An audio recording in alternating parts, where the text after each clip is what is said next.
Hello बच्चों, welcome back. तो ये है क्लास 9 का सिविक्स का थर्ड चैप्टर इलेक्टोरल पॉलिटिक्स। तो बच्चों, पिछले चैप्टर में आपने जैसे देखा होगा what is democracy, why democracy, उसमें आपने बात की थी कि भाई रियल में डेमोक्रेसी होती क्या है, उसकी ट्रू डेफिनेशन आपको पता चली थी। यहाँ पे आपको पता चलेगा कि जो डेमोक्रेसी में इलेक्शंस होते हैं वो इलेक्शंस कैसे होते हैं, कैसे लोग अपने रिप्रेजेंटेटिव्स को चूज करते हैं, क्यों इलेक्शंस नेसेसरी है और यूजफुल है किसी भी डेमोक्रेसी के लिए, और कैसे इलेक्टोरल कंपटीशन जो होता है ना पार्टीज के बीच में, वो आम जनता पे क्या असर डालता है ये देखेंगे। और किस तरह इलेक्शंस को आप डेमोक्रेटिक इलेक्शंस कह सकते हो और किसको आप नॉन डेमोक्रेटिक इलेक्शंस कहोगे। इस चैप्टर में हम ये भी देखेंगे कि इलेक्शन का जो हर स्टेज है उस टाइम पे क्या होता है, स्टार्टिंग से लेकर जब इलेक्शन के लिए पूरे देश को, पूरे राज्य को अलग अलग कॉन्स्टिट्यूएंसीज में बांटा जाता है, वहां से लेकर इलेक्शन के रिजल्ट डिक्लेयर होते तक। और हर स्टेज पे आपको पता होना चाहिए भाई क्या हो रहा है, इलेक्शन के अंदर क्या होता है। तो चलिए चैप्टर स्टार्ट करते हैं। सबसे पहले आप देखते हैं 3.1 वाई इलेक्शंस। यहाँ पे जो छोटा सा ये बॉक्स है, यहाँ पे दिखाया गया है कि हरियाणा में जो असेंबली इलेक्शंस हुए थे उस टाइम की बात यहाँ पे बताई गई है। और उस टाइम पे जो मिस्टर देवीलाल थे वो हरियाणा संघर्ष समिति के लीडर थे, और वो रात को मिडनाइट को एक मीटिंग करने वाले थे। तो उसके बारे में ये पूरा सीन है। बट आपको यहाँ पे ध्यान क्या रखना है, देखो यहाँ पे जो न्यूज़पेपर रिपोर्ट हुई थी स्टेट असेंबली इलेक्शन हरियाणा के अंदर 1987 में, वहां पे जो स्टेट था उस टाइम पे वो स्टेट कांग्रेस पार्टी के अंडर था। ठीक है, तो कांग्रेस पार्टी की सरकार थी 1982 से लेकर।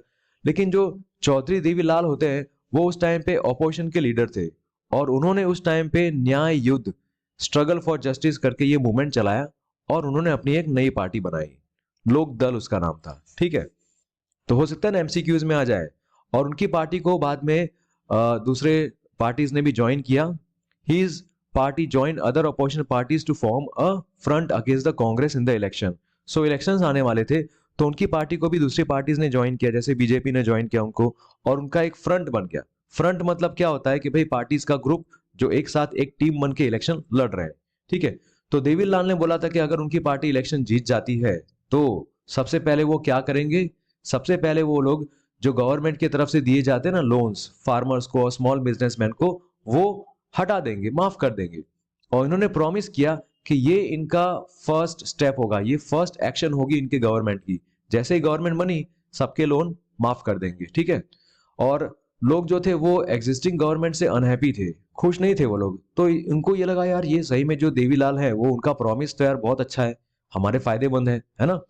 इसलिए जब इलेक्शंस हुए तो इन्होंने बढ़ चढ़ के पार्टिसिपेट किया सबने, और सभी लोगों ने देवीलाल को जिता दिया। लोक दल उनकी जो पार्टी थी वो जीत गई, और उनके समर्थक जो पार्टीज थी वो भी जीत गई। लोक दल और उनके पार्टनर्स को 90 सीट्स में से 76 सीट्स मिलती है स्टेट असेंबली में। ठीक है, और इसके अंदर लोक दल को अकेले 60 सीट्स मिलती है।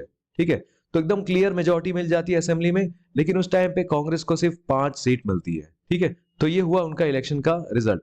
अब एक बार जब इलेक्शन खत्म हो गया तो उस टाइम के जो चीफ मिनिस्टर थे उन्होंने उनको रिजाइन करना पड़ा, राइट, वैसे ही होता है। और जो newly elected members of legislative assembly थे, एमएलएज लोक दल के, उन्होंने देवीलाल को अपना लीडर चुना। ठीक है, अब गवर्नर जो होता है वो इनवाइट करता है। ठीक है, भाई आपको चीफ मिनिस्टर बनना है तो आप आ जाइए और आपको गवर्नमेंट बनानी होगी। तो गवर्नर ने देवीलाल को इन्वाइट किया ताकि वो नए चीफ मिनिस्टर बने।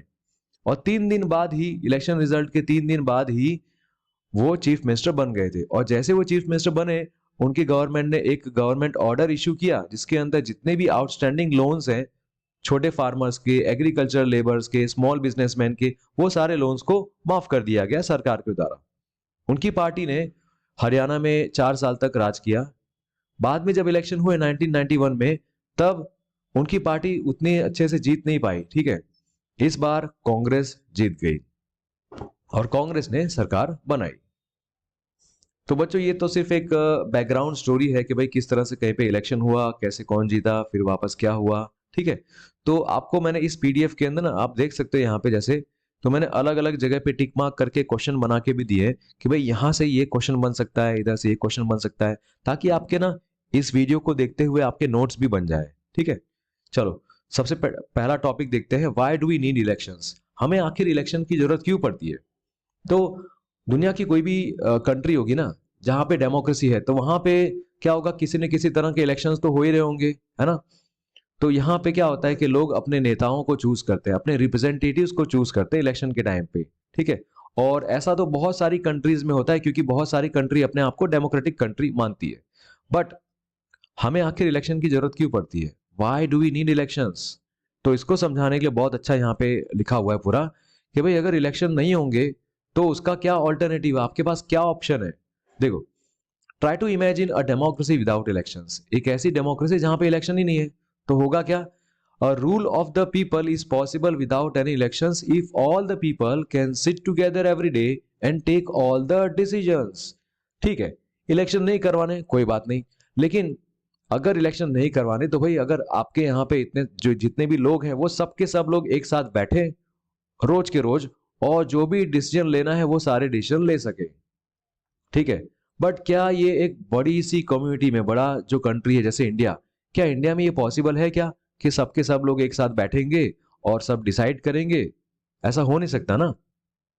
और मान लो ये चांस मिल भी गया कि बड़े बड़े स्टेडियम्स में सब लोग एक साथ इकट्ठा हो रहे हैं, बट क्या सबके पास टाइम होगा? और अगर टाइम है भी तो क्या सबके पास में उन सारे मैटर्स के बारे में नॉलेज है? अगर नॉलेज होगा तभी तो वो डिसीजन ले पाएंगे, बट अगर नॉलेज ही नहीं है तो डिसीजन नहीं ले पाएंगे। इसीलिए ज्यादातर जो डेमोक्रेसी होती है उसमें लोग अपने रिप्रेजेंटेटिव्स के थ्रू रूल करते हैं, ठीक है। आगे देखते हैं बच्चों, देखो मैंने यहाँ पे क्वेश्चन बनाया हुआ है, why in most democracies people rule through their representatives. तो आप उसका आंसर यहां से स्टार्ट करेंगे, यहां तक लिखेंगे, आपकी मर्जी, बट मैंने बता दिया, मुझे लगता है कि ये क्वेश्चन और आंसर बन सकता है, दैट्स व्हाई। चलिए देखिए आगे, is there a democratic way of selecting representatives without election? क्या कोई डेमोक्रेटिक तरीका है जिसमें आप अपने रिप्रेजेंटेटिव्स को बिना इलेक्शन किए सिलेक्ट कर लो? हाँ, ऐसा तरीका है। देखो दो तरीके हैं, मैंने यहाँ पे नोट्स बना दिए, दो तरीके हैं। एक तो आप उनको चूज करो उनके based on their age and experience, या फिर उनके एजुकेशन और नॉलेज के बेस पे, ठीक है। तो कोई बोलेगा कि यार इनके पास तो एज तो है लेकिन उतना एक्सपीरियंस नहीं है, और कोई बोलेगा ठीक है इनका एजुकेशन तो है बट उतना नॉलेज नहीं है। तो ये सब डिसाइड कैसे होगा? तो ये सब के बारे में भी बहुत सारा कंफ्यूजन होगा, बहुत सारी प्रॉब्लम क्रिएट होगी। मान लो लोगों ने इसका भी एक तोड़ निकाल लिया, इस डिफिकल्टी को भी सॉल्व कर दिया, बट इस तरह के जगह पे फिर इलेक्शन की कोई जरूरत ही नहीं होगी फिर, है ना। आराम से लोग अपना फैसला ले लेंगे, पता कर लेंगे कि भाई कौन सबसे ज्यादा एक्सपीरियंस वाला बंदा है, कौन सबसे ज्यादा नॉलेजेबल है, बस इलेक्शन करवाने की जरूरत ही नहीं, है ना। कितना इजी है कि भाई बिना इलेक्शन के भी अगर ऐसा चूज कर सकते तो कितना अच्छा। लेकिन क्या ये पॉसिबल है रियल लाइफ में? But can we call this place a democracy? क्या ऐसे प्लेस को डेमोक्रेसी बोलोगे? नहीं। How do you find out if the people like their representatives or not? How do we ensure that these representatives rule as per the wishes of the people? How to make sure that those who the people don't like do not remain their representatives? मतलब ये कैसे आपको पता चलेगा भाई? मान लो कोई knowledgeable है, कोई एक्सपीरियंस बंदा है, ठीक है, लेकिन फिर भी आपको पता कैसे चलेगा कि लोग उसको लाइक करते हैं? कैसे आप ये इंश्योर कर पाओगे कि भाई ये जो रिप्रेजेंटेटिव्स रूल है वो लोगों के इच्छा के हिसाब से हो? और कैसे आप मेक श्योर करोगे कि भाई जो लोग को आम जनता लाइक नहीं करती वो रिप्रेजेंटेटिव्स बने ना रहे, उनकी जगह खाली हो जाए? तो इसके लिए एक मैकेनिज्म चाहिए जिसमें लोग अपने रिप्रेजेंटेटिव्स को चूज करते हैं एट रेगुलर इंटरवल्स। कब चूज करते हैं? Eight regular intervals. और अगर उनकी इच्छा ना हो, उनकी इच्छा के हिसाब से वो उनको चेंज भी कर सके, इस तरह के मैकेनिज्म को इलेक्शन कहते हैं, ठीक है। तो ये हो गई इलेक्शन की definition, a mechanism by which people can choose their representatives at regular intervals and change them if they wish to do so, ठीक है। इसीलिए इलेक्शंस ना हमारे टाइम पे एक रिप्रेजेंटेटिव डेमोक्रेसी के लिए बहुत ही जरूरी होते हैं। उसके बाद देखो नीचे का जो पैराग्राफ है उसमें देखो इस तरह से पॉइंट्स है 1, 2 और 3। ये 3 पॉइंट किसके बारे में है? कि इलेक्शन के अंदर वोटर्स को कौन कौन सी चॉइस मिलती है उसके बारे में। अगर क्वेश्चन आ गया ना इस तरह से कि state the choices that the voters can make during election, तो आप ये सब लिखोगे कि भाई इलेक्शन के टाइम पे वो लोग चूज करते हैं ना कि कौन उनके लिए लॉ बनाएगा, who will make loss for them. और वो लोग चूज करते हैं कि कौन गवर्नमेंट बनाएगा, कौन लोग होंगे जो मेजर डिसीजंस लेंगे, ठीक है। ये चूज है, they can choose the party whose policies will guide the government and law making. मतलब वो लोग उस पार्टी को चूज कर पाएंगे ना जिनकी पॉलिसीज के वजह से गवर्नमेंट बनेगी और लॉ मेकिंग होगी। What makes an election democratic? कोई इलेक्शन डेमोक्रेटिक इलेक्शन कब कहलाता है? चलो पढ़ते हैं इसमें। देखो यहाँ पे मैंने क्वेश्चन लिखा हुआ है ना, state the minimum conditions of a democratic election. कोई इलेक्शन डेमोक्रेटिक इलेक्शन कब कहला सकता है, उसके लिए कुछ मिनिमम कंडीशंस होती हैं जो अप्लाई होती हैं। तो हम लोग यहाँ से पढ़ते हैं, ठीक है। कुछ मिनिमम कंडीशंस हैं। फर्स्ट क्या है? Everyone should be able to choose. This means that everyone should have one vote and every vote should have equal value. सबसे पहला तो ये है ना कि हर इंसान का एक वोट होना चाहिए और हर वोट की वैल्यू इक्वल होनी चाहिए। यही था ना डेमोक्रेसी के फीचर्स में, है ना। तो ये पहली कंडीशन है। दूसरी कंडीशन क्या होगी? अगर किसी इलेक्शन को डेमोक्रेटिक इलेक्शन कहलाना है तो ये बच्चों आपको लर्न करना ही पड़ेगा कि when can you call a election as democratic election. देखिए, second, there should be something to choose from. Parties and candidates should be free to contest elections and should offer some real choice to the voters. तो कुछ तो होना चाहिए जिसमें से वो choose करे। तो जितनी भी पार्टीज होंगी, जो भी कैंडिडेट्स होंगे, वो फ्री होने चाहिए कि भाई वो इलेक्शंस आराम से लड़ सके, कंटेस्ट कर सके, और लोगों को तभी तो रियल चॉइस मिलेगी। जैसा आपने डेमोक्रेसी वाले चैप्टर में देखा था ना कि चाइना के अंदर जब किसी भी पार्टी को इलेक्शन लड़ना है तो वो पार्टी पहले जाती है कम्युनिस्ट पार्टी के पास में, उसका परमिशन लेती है, और अगर कम्युनिस्ट पार्टी ने अलाउ किया तो ही वो लोग इलेक्शन में खड़े रहेंगे। तो ये तो वैसा ही हो गया ना कि भाई जो भी पार्टी है वो कम्युनिस्ट पार्टी की अगर फ्रेंड है या फिर उसी की बात मानती है तभी वो लोग इलेक्शन में खड़े हो सकते हैं। तो ये तो डेमोक्रेसी नहीं कहलाती ना, और ये इलेक्शन भी गलत इलेक्शन होगा फिर। थर्ड देखते हैं, the choice should be offered eight regular intervals. Elections must be held regularly after every few years. तो ये जो चॉइस होगी ना कि भाई इलेक्शन में किसको खड़ा होना है किसको नहीं, और लोगों के पास ये चॉइस हो कि भाई वो लोग अपने रिप्रेजेंटेटिव्स को चूज कर सके, तो ये जो चॉइस दी जाती है वो रेगुलर इंटरवल्स पे दी जानी चाहिए। जैसे हमारे यहाँ पे हर 4 साल में, हर 5 साल में होता है, वैसे तो जो इलेक्शंस होते हैं वो रेगुलरली होने चाहिए, हर साल के अंदर तो होने ही चाहिए। Fourth, the candidate preferred by the people should get elected. तो जिस कैंडिडेट को लोगों ने चुना है वही इलेक्ट होना चाहिए। Fifth point, election should be conducted in a free and fair manner. Election जो होते हैं वो फ्री एंड फेयर मैनर में होने चाहिए, जहां पे लोगों के पास चॉइस हो कि वो अपनी मर्जी से किसी को चूज कर सके, ना कि किसी के प्रेशर में आके, किसी दबाव में आके, किसी लालच में आके। ऐसा नहीं होना चाहिए। तो ये जो सारी कंडीशंस हैं वो अगर फुलफिल होती हैं तभी आप कह सकते हो कि भाई कोई इलेक्शन जो है वो डेमोक्रेटिक इलेक्शन है। Then only you can call an election as a democratic election. तो आप बच्चों, आपको इसको टिक करके रखना है और ये नोट्स में बना लेना है, ठीक है। कंडीशंस है ना, ये हो सकता है कि फुलफिल ना हो बहुत सारी कंट्रीज में, बट इस चैप्टर में आप क्या पढ़ोगे? सिर्फ अपने इंडिया के बारे में, ठीक है, कि इंडिया में इलेक्शंस कैसे होते हैं, इलेक्शंस के टाइम पे क्या क्या होता है, कौन सी बातें ध्यान में रखनी चाहिए, कौन कौन से रूल्स और रेगुलेशंस है, वो सब। आगे बढ़ते हैं। Is it good to have political competition? क्या पॉलिटिकल कॉम्पिटिशन होना अच्छी बात है? देखो, इलेक्शन के टाइम पे पॉलिटिकल कंपटीशन तो होता ही है ना। किसके बीच में? अलग अलग पार्टीज के बीच में पॉलिटिकल कंपटीशन होता है। तो किस लेवल पे होता है? देखो, एक तो दो लेवल पे होता है पॉलिटिकल कंपटीशन। एक होता है पॉलिटिकल पार्टीज के बीच में, और दूसरा होता है हर कॉन्स्टिट्यूएंसी के लेवल पे, दूसरा होता है हर कैंडिडेट के बीच में। अगर किसी भी तरह का कंपटीशन है ही नहीं तो भाई इलेक्शन करवाने का मतलब ही क्या है ना, right. But is it good to have political competition? देखो, पॉलिटिकल कंपटीशन होने की वजह से ना क्या नुकसान होता है, क्या उसके डीमेरिट्स हैं, डिसएडवांटेजेस क्या है पॉलिटिकल कंपटीशन के या फिर इलेक्टोरल कंपटीशन के, वो आप यहां से पूरा लिखोगे। ये सब पूरा यहां से स्टार्ट होगा आपका आंसर, और कहां तक जाएगा? पीछे मैंने यहाँ पे टिक किया हुआ है। ओह, कुछ ज्यादा ही आगे चला गया। यहां तक, ठीक है। तो पॉलिटिकल कंपटीशन जब होता है, इलेक्टोरल कंपटीशन जब होता है, तो उसमें कुछ कुछ ऐसी भी बातें हैं, नेगेटिव चीजें जो हमें पता चलती हैं। देखो, N electoral competition has many demerits. It creates a sense of disunity and factionalism in every locality. Her locality में, हर एरिया में आपको देखने को मिलेगा कि कुछ ना कुछ लोग होंगे जो एक ग्रुप को सपोर्ट कर रहे हैं, कुछ दूसरे लोग होंगे जो दूसरे पार्टी को सपोर्ट कर रहे हैं। फिर ये दोनों ग्रुप आपस में जब मिलेंगे तो बहस करेंगे, आर्ग्यूमेंट करेंगे। तो इस तरह से डिसयूनिटी वाली फीलिंग आ जाती है, और बंटवारा दिखने लगता है।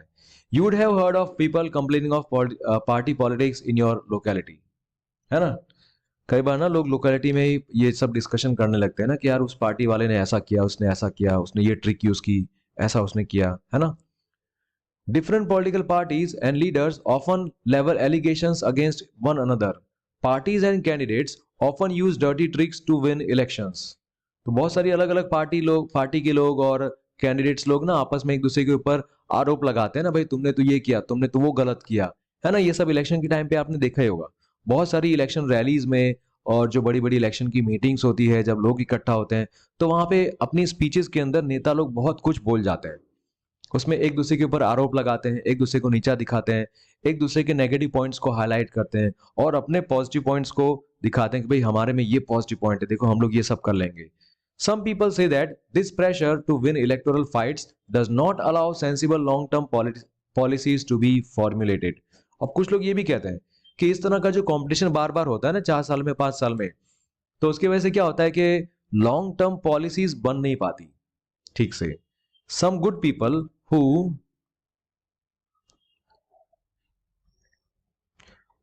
Some good people who may wish to serve the country do not enter this arena.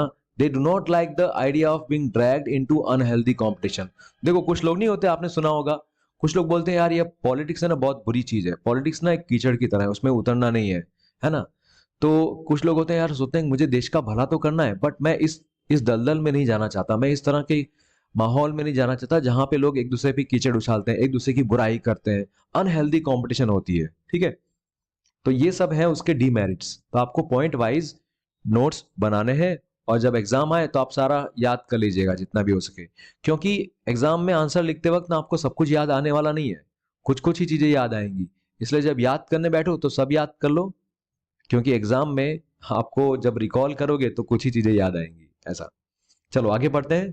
तो हमारे कॉन्स्टिट्यूशन मेकर्स को तो ये पहले से पता था कि भाई ये सारी प्रॉब्लम्स आ सकती हैं, अगर हम लोग इलेक्शन करवाएंगे तो ये सारी देश में दिक्कतें आ सकती हैं। फिर भी उन्होंने ये चूज किया कि नहीं नहीं, हमारे देश के लोगों को ये चांस तो मिलना ही चाहिए ना कि वो फ्री फेयर इलेक्शन होने चाहिए, वो आराम से अपनी मर्जी से चूज कर सके ना कि भाई उनके फ्यूचर लीडर कौन होंगे, है ना। क्यों उन्होंने ऐसा चूज किया? क्योंकि उनको पता है कि ये जो सिस्टम है ना, ये वाला सिस्टम इलेक्शन का, वो लॉन्ग टर्म के लिए अच्छा है। भले इसमें कुछ ना कुछ थोड़ी बहुत डिफेक्ट होते रहते हैं इधर उधर, बट लॉन्ग टर्म के लिए बहुत अच्छा है। एक अगर आइडियल वर्ल्ड है ना, एक बहुत ही अच्छी दुनिया जहां पे सारे पॉलिटिकल लीडर्स को पता है भाई उनको क्या करना है लोगों के लिए, और सबके सब नेता ना अंदर से एकदम बहुत ही अच्छे हैं, मोटिवेटेड है और उनको सही में अपने देश का भला करना है, ठीक है। तो ये सब कब पॉसिबल है? आइडियल वर्ल्ड में, सपनों की दुनिया में पॉसिबल है, रियल वर्ल्ड में ऐसा पॉसिबल नहीं है। Political competition is not necessary in such an ideal world. अब अगर इतनी अच्छी दुनिया होगी तो उसमें पॉलिटिकल कॉम्पिटिशन की जरूरत नहीं है ना। But that is not what happens in real life. Political leaders all over the world, like all other professionals, are motivated by a desire to advance their political careers. जैसा कि पूरी दुनिया में देखा जाता है ना, अलग अलग प्रोफेशंस होते हैं, तो हर प्रोफेशन में इंसान अपने कैरियर को ऊपर ले जाना चाहता है। सेम पॉलिटिक्स में भी ऐसा ही है।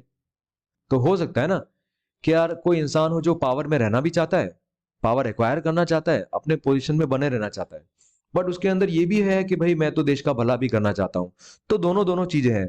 बट आप ये मान के नहीं चल सकते, टेकन फॉर ग्रांटेड नहीं ले सकते यार कि इस इंसान के अंदर सही में वो अच्छी बात तो है और वो अच्छी बात हमेशा उसके मन में ऐसे रहेगी। नहीं, टाइम बदलता है, इंसान बदलता है, तो उसके फिर काम करने का तरीका, हर एक चीज बदलती है, ठीक है।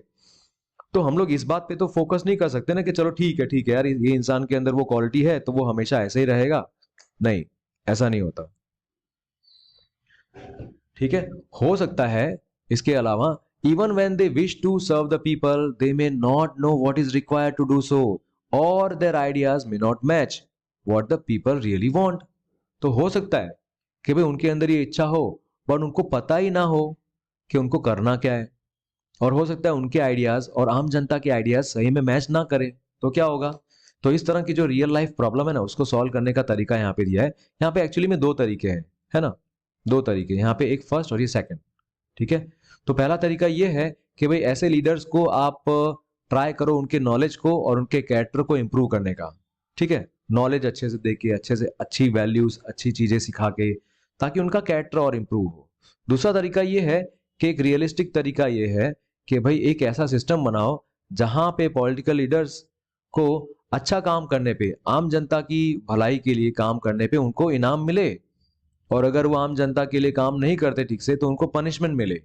ठीक है, अब ये पनिशमेंट और ये इनाम कौन डिसाइड करेगा? आम जनता डिसाइड करती है जी, आम जनता, राइट?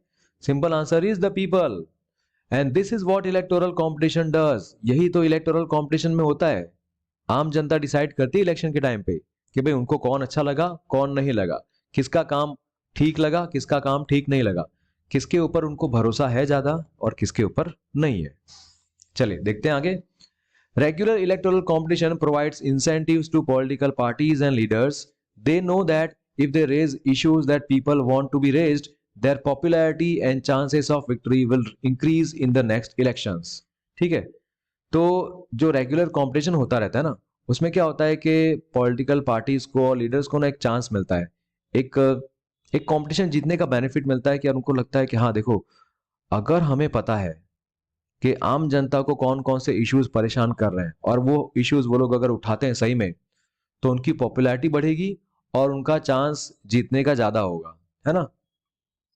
जो प्रॉब्लम्स आम जनता को परेशान कर रही है और वही प्रॉब्लम्स अगर एक पार्टी इलेक्शन के टाइम पे उठाती है तो उसका इलेक्शन जीतने का चांस ज्यादा होगा ना। But if they fail to satisfy the voters with their work, they will not be able to win again. तो मान लो पहली बार उन्होंने सब कुछ देख लिया, अच्छे से जान लिया कि हाँ यार इनका ये प्रॉब्लम है और हम उस प्रॉब्लम को सॉल्व करेंगे, ऐसा बोल दिया, ठीक है, पब्लिक ने इनकी बात का विश्वास भी कर लिया। बट बाद में पावर में आने के बाद अगर वोटर्स को लगता है नहीं यार, इन्होंने जो बोला था वैसा इन्होंने काम तो किया नहीं, तो दूसरी बार वो लोग इलेक्शन जीत नहीं पाएंगे, सिंपल। अब देखो मैंने यहाँ पे नोट्स बनाया है, मैंने यहाँ से टिक किया हुआ है, यहाँ से लेकर एक क्वेश्चन देखो किसके बारे में क्वेश्चन है। Explain political competition may cause divisions and some ugliness but it finally helps to force political parties and leaders to serve the people. ये क्वेश्चन है, उसका आंसर कहां से स्टार्ट होगा? यहां से, रेगुलर इलेक्टोरल कॉम्पिटिशन, यहां से जो मुझे लगता है वो वहां से स्टार्ट होगा और एंड कहां पे होगा? यहां तक। So if a political party is motivated only by desire to be in power, even then it will be forced to serve the people. मान लो एक पार्टी है जो खाली पावर में रहना चाहती है, फिर भी उसको फोर्सिबली, फिर भी उसको आम जनता की भलाई के लिए कुछ ना कुछ तो करना ही पड़ेगा, राइट? तो ये तो एकदम वैसा ही जैसे कि मार्केट में होता है ना, बिजनेस में, कि एक शॉपकीपर है मान लो, उसको खाली प्रॉफिट में इंटरेस्ट है, बस उसको पैसा मिलना चाहिए बस, लेकिन फिर भी उसको फोर्सिबली अपने कस्टमर को अच्छी सर्विस तो देनी ही पड़ेगी, उनके साथ ठीक से बात करना पड़ेगा, अच्छा प्रोडक्ट उनको देना ही पड़ेगा, ठीक है? अगर वो ऐसा नहीं करेगा तो कस्टमर कोई दूसरी दुकान पे चले जाएंगे। सिमिलरली यही तो होता है पॉलिटिकल कंपटीशन में। हो सकता है डिवीजन हो लोगों के बीच में, कुछ ना कुछ मन मुटाव आ जाए, मतभेद आ जाए, लोगों के बीच में आर्ग्यूमेंट हो, लेकिन फिर भी फाइनली ये क्या होता है, फाइनली इससे हेल्प मिलती है भाई, पॉलिटिकल पार्टीज को फोर्स करता है, उनके लीडर्स को फोर्स करता है कि भाई तुम आम जनता को सर्व करो, आम जनता के लिए काम करो, अदरवाइज अगली बार आम जनता आपको चूज नहीं करेगी। बहुत सारे लोग होते हैं जो ग्राउंड लेवल पे भी चेक करते हैं कि भाई ग्राउंड लेवल पे इस पार्टी ने कितना किया है, क्या किया है ना? तो जो जिस फील्ड में होता है वो देखता है ना कि भाई मेरे फील्ड में सही में मैं जो काम करता हूँ रोज के रोज, उसमें ग्राउंड लेवल पे पिछले 5 साल के मुकाबले इस बार बहुत अच्छा हुआ, तो they will know whom to vote, right? चलो, ये बहुत अच्छे कार्टून्स हैं, है ना, काफी अच्छे कार्टून्स हैं। ये ठीक है कि भाई नेता है और उसने अपने प्रोमिस का एक बैग डाल के रखा है पूरा, यहाँ से एक एक चीज गिर रही है, बट ये वोटर को जो इस तरह से बताया ना वो गलत थोड़ा लगता है मुझे, बट कार्टून तो कार्टून होता है ना? चलिए ये देखो बहुत कितना अच्छा है, यहाँ पे मेरे पास योजनाएं हैं, घोषणाएं हैं, वादे हैं तो वोटर क्या बोलता है? मेरे पास वोट है, राइट? इलेक्शन के टाइम पे ही आप देखोगे कि जब बड़े बड़े लीडर्स, एमएलएज, ये लोग आपके एरिया में आएंगे और आपको कन्विंस करने का ट्राई करेंगे कि भाई प्लीज हमें वोट करना, राइट? उसके बाद कितनी बार वो आपके एरिया में आते हैं वो आपको सबको पता है। चलिए देखें आगे। 3.2 what is our system of election? हमारे यहाँ पे इंडिया में इलेक्शन का सिस्टम क्या है? Can we say that Indian elections are democratic? To answer this question let us take a look at how elections are held in India. अगर आपको पता करना है कि भाई हमारे इंडिया में जो इलेक्शन होते हैं क्या वो डेमोक्रेटिक इलेक्शंस हैं? तो उसके लिए देखना पड़ेगा ना कि भाई इंडिया में इलेक्शन होते कैसे हैं। तो इंडिया में इलेक्शन होते हैं, देखो, लोकसभा और विधानसभा का जो इलेक्शन होता है वो हर 5 साल में होता है, और इन्हीं को हम लोग बोलते हैं जनरल इलेक्शन। जनरल इलेक्शन, ठीक है, हर 5 साल में होता है। और 5 साल के बाद जितने भी इलेक्टेड रिप्रेजेंटेटिव्स होते हैं उनका टर्म खत्म हो जाता है, फिर लोकसभा या फिर विधानसभा को डिसॉल्व कर दिया जाता है। What do you mean by dissolve करना? डिसॉल्व करना मतलब क्या होता है कि भाई उन सभी मिनिस्टर्स का टर्म खत्म हो गया, अब वो सबके सब रिजाइन करेंगे, अब नया इलेक्शन होगा, उसमें पार्टिसिपेट करेंगे या फिर नहीं करेंगे, ऐसा। तो elections are held in all the constituencies at the same time, either on the same day और within a few days. या तो उसी दिन होगा या तो कुछ दिन, कुछ रेंज के अंदर होगा कि भाई ये इतने इतने दिन पे इलेक्शन होगा पूरे देश में, ऐसा। तो कभी, तो ऐसे इलेक्शंस को जनरल इलेक्शंस बोलते हैं। तो कभी कभी क्या होता है कि जो इलेक्शन होता है ना वो किसी एक कॉन्स्टिट्यूएंसी के अंदर होता है। कोई मान लो कोई लीडर है वो बीमार पड़ गया या फिर उसकी डेथ हो गई, किसी भी रीजन से उसने रिजाइन कर दिया, तो वो वाली जगह तो खाली हो गई ना। अब उस जगह को भरने के लिए क्या पूरे इंडिया में फिर से इलेक्शन करेंगे? क्या पूरे गुजरात में फिर से इलेक्शन करेंगे? नहीं। उसको भरने के लिए जो इलेक्शन होगा, उस जगह को भरने के लिए, उसको बोलते हैं बाय इलेक्शन। तो यहां से टिक कर लो। Sometimes election is held only for one constituency to fill the vacancy caused by death और resignation of a member. This is called a by election, ठीक है। लेकिन इस चैप्टर में हम लोग क्या पढ़ेंगे? क्या बाय इलेक्शन के बारे में सारा पढ़ेंगे? नहीं, हम लोग सिर्फ इसमें पढ़ेंगे लोकसभा विधानसभा में जो इलेक्शन होते हैं ना, जनरल इलेक्शंस, उनके बारे में, ठीक है। चलो बात करते हैं इलेक्टोरल कॉन्स्टिट्यूएंसीज की। इलेक्टोरल कॉन्स्टिट्यूएंसी, देखो यहाँ पे ये क्वेश्चन दिख रहा है, how elections are held in India. इस तरह से देखो, व्हाइट स्पेस का उपयोग करो बच्चों, बाजू में मैंने इस तरह से लिख दिया है, तो आप भी इस तरह से अपने नोट्स बना सकते हो। How elections are held in India, तो इलेक्शन किस तरह से होते हैं? जनरल इलेक्शंस दो तरीके से होंगे, है ना। एक तो सेंट्रल लेवल पे और एक स्टेट लेवल पे। तो जो जनरल इलेक्शन होगा वो होगा लोकसभा का इलेक्शन और विधानसभा का इलेक्शन, हर 5 साल के अंदर होता है। 5 साल के बाद उसको डिसॉल्व कर दिया जाएगा और फिर से इलेक्शंस सारी कॉन्स्टिट्यूएंसीज में होंगे, या तो उसी दिन या तो फिर रेंज। इन्हीं को जनरल इलेक्शन बोलते हैं। तो ये मैंने लिखा था, ठीक है। चलिए देखते हैं यहां से। You read about the people of Haryana electing 90 MLAs. You may have wondered how they did that. Did every person in Haryana vote for all the 90 MLAs? क्या सभी ने, सारे लोगों ने 90 MLAs के लिए वोट किया था? क्या सभी लोगों ने 90 MLAs के लिए वोट किया था? नहीं। हर स्टेट को विधानसभा के इलेक्शन के टाइम पे डिवाइड करते हैं इन सेवरल कॉन्स्टिट्यूएंसीज। वैसे ही लोकसभा के इलेक्शन में पूरे इंडिया को डिवाइड किया जाता है इनटू 543 कॉन्स्टिट्यूएंसीज, राइट। चलो, तो you perhaps know that this is not the case in our country. We follow an area based system of representation. तो हमारे यहाँ पे किस तरह का रिप्रेजेंटेशन होता है? एरिया बेस्ड रिप्रेजेंटेशन, ठीक है, सिस्टम ऑफ रिप्रेजेंटेशन। तो पूरी कंट्री को ना अलग अलग एरियाज में डिवाइड किया जाता है for the purpose of election, election करने के लिए, और इन एरियाज को बोलते हैं इलेक्टोरल कॉन्स्टिट्यूएंसीज। सो अगर आपको पूछा जाए एक्सप्लेन इलेक्टोरल कॉन्स्टिट्यूएंसीज, तो यहां से लिखोगे, ठीक है, यहां तक। The voters who live in an area elect one representative. अगर कोई वोटर इस एरिया में रहता है तो वहां से वो एक रिप्रेजेंटेटिव को इलेक्ट करेगा, क्योंकि उसके पूरे एरिया के लिए जितने भी लोग खड़े होंगे उनमें से कोई एक कैंडिडेट मान लो जीत रहा है, ठीक है, तो वोटर जो है, मान लो वोटर ने भी उसी कैंडिडेट को चूज किया था। So this is how happens, ठीक है। क्योंकि एक वोटर ना फिर पूरे राज्य के अंदर जितने भी लोग हैं एमएलए बनने वाले हैं, जिनको बनने की इच्छा है, उन सभी को वोट नहीं करता ना। उन सभी एरियाज के लिए एक वोटर वोट नहीं करता। वोटर क्या वोट करेगा भाई? वो अपने ही कॉन्स्टिट्यूएंसी के लिए वोट करेगा। अपने कॉन्स्टिट्यूएंसी में जो लोग खड़े हुए हैं कैंडिडेट्स, उन्हीं के लिए वो वोट करेगा। The voters who live in an area elect one representative. आप कहोगे सर ने पूरा का पूरा पीडीएफ ना नोट से भर दिया है। हाँ, क्योंकि कई सारी स्पेस आपके यहाँ पे खाली रहती है, काफी सारी स्पेस, तो वहां पे अपने नोट्स बनाओगे तो ज्यादा अच्छा रहेगा। चलो देखते हैं आगे। For Lok Sabha elections the country is divided into 543 constituencies. जैसा मैंने बोला, the representatives elected from each constituency is called a member of parliament या फिर एमपी। तो लोकसभा के टाइम पे पूरे देश को कितने में डिवाइड किया जाता है? 543 कॉन्स्टिट्यूएंसी में डिवाइड किया जाता है, और इसमें से हर एक मेंबर जो भी जीतता है ना, एक कॉन्स्टिट्यूएंसी में से अगर कोई जीता तो उसको बोलेंगे एमपी। ओके बच्चों, तो आपको यहाँ पे दिख रहा होगा भाई कितना लोकसभा इलेक्शन में कितनी कॉन्स्टिट्यूएंसीज होती हैं, 543।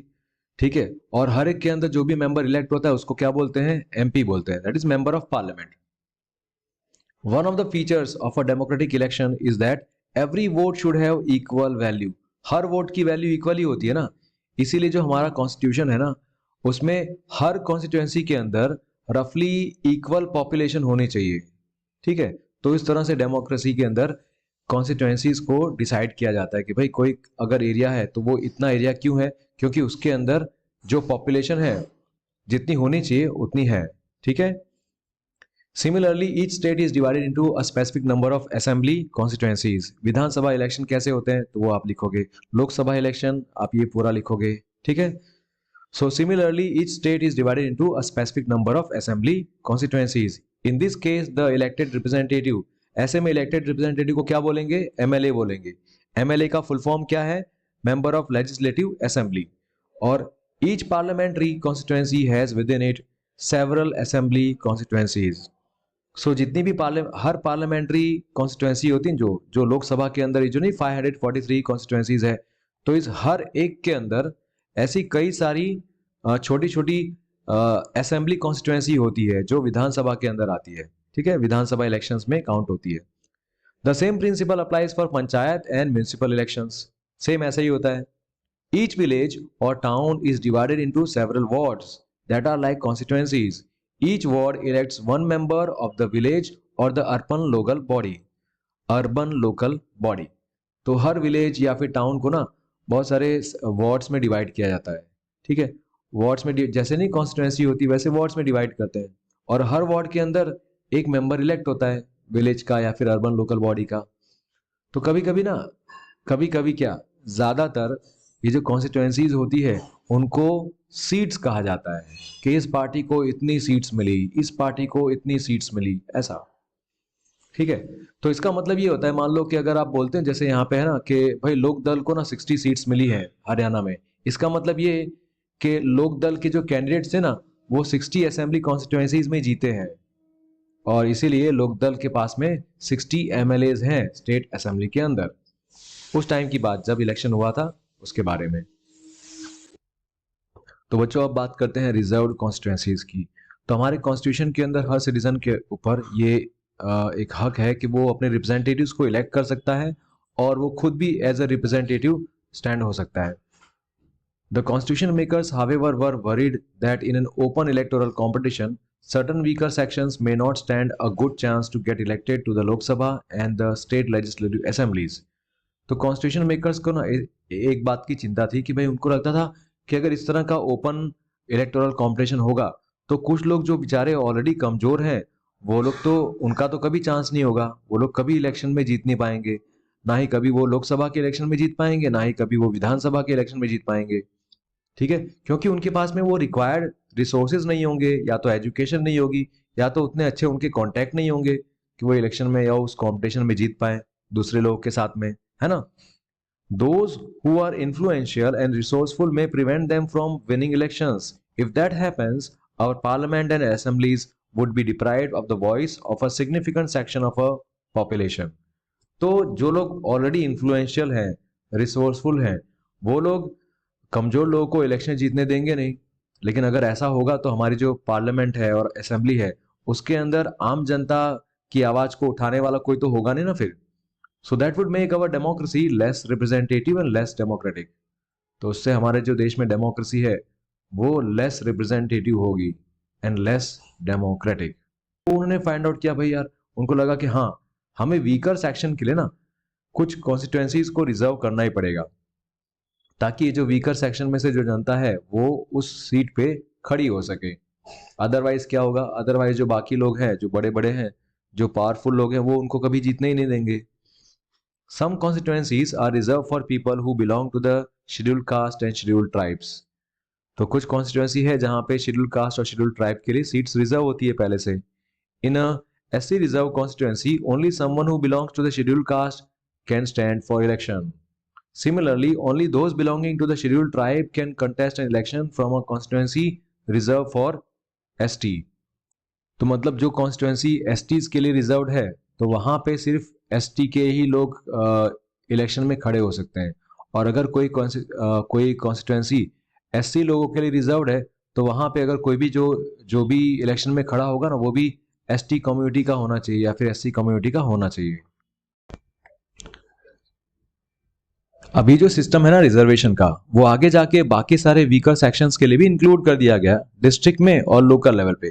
तो ऐसे बहुत सारे स्टेट्स हैं जहां पे रूरल और अर्बन लोकल बॉडीज के जो इलेक्शन होते हैं, जिन्हें हम पंचायत और म्यूनिसिपैलिटी और कॉर्पोरेशंस के इलेक्शंस कहते हैं, तो यहाँ पे ओबीसी मतलब के अदर बैकवर्ड क्लासेस के लिए भी रिजर्वेशन कर दिया गया।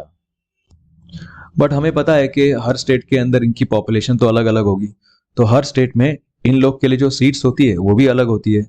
वैसे ही रूरल और अर्बन लोकल बॉडीज के अंदर जो विमेन है उनके लिए 1/3 सीट्स रिजर्व्ड है, मतलब 33% आप कह सकते हैं। अब बच्चों बात करते हैं वोटर्स लिस्ट की।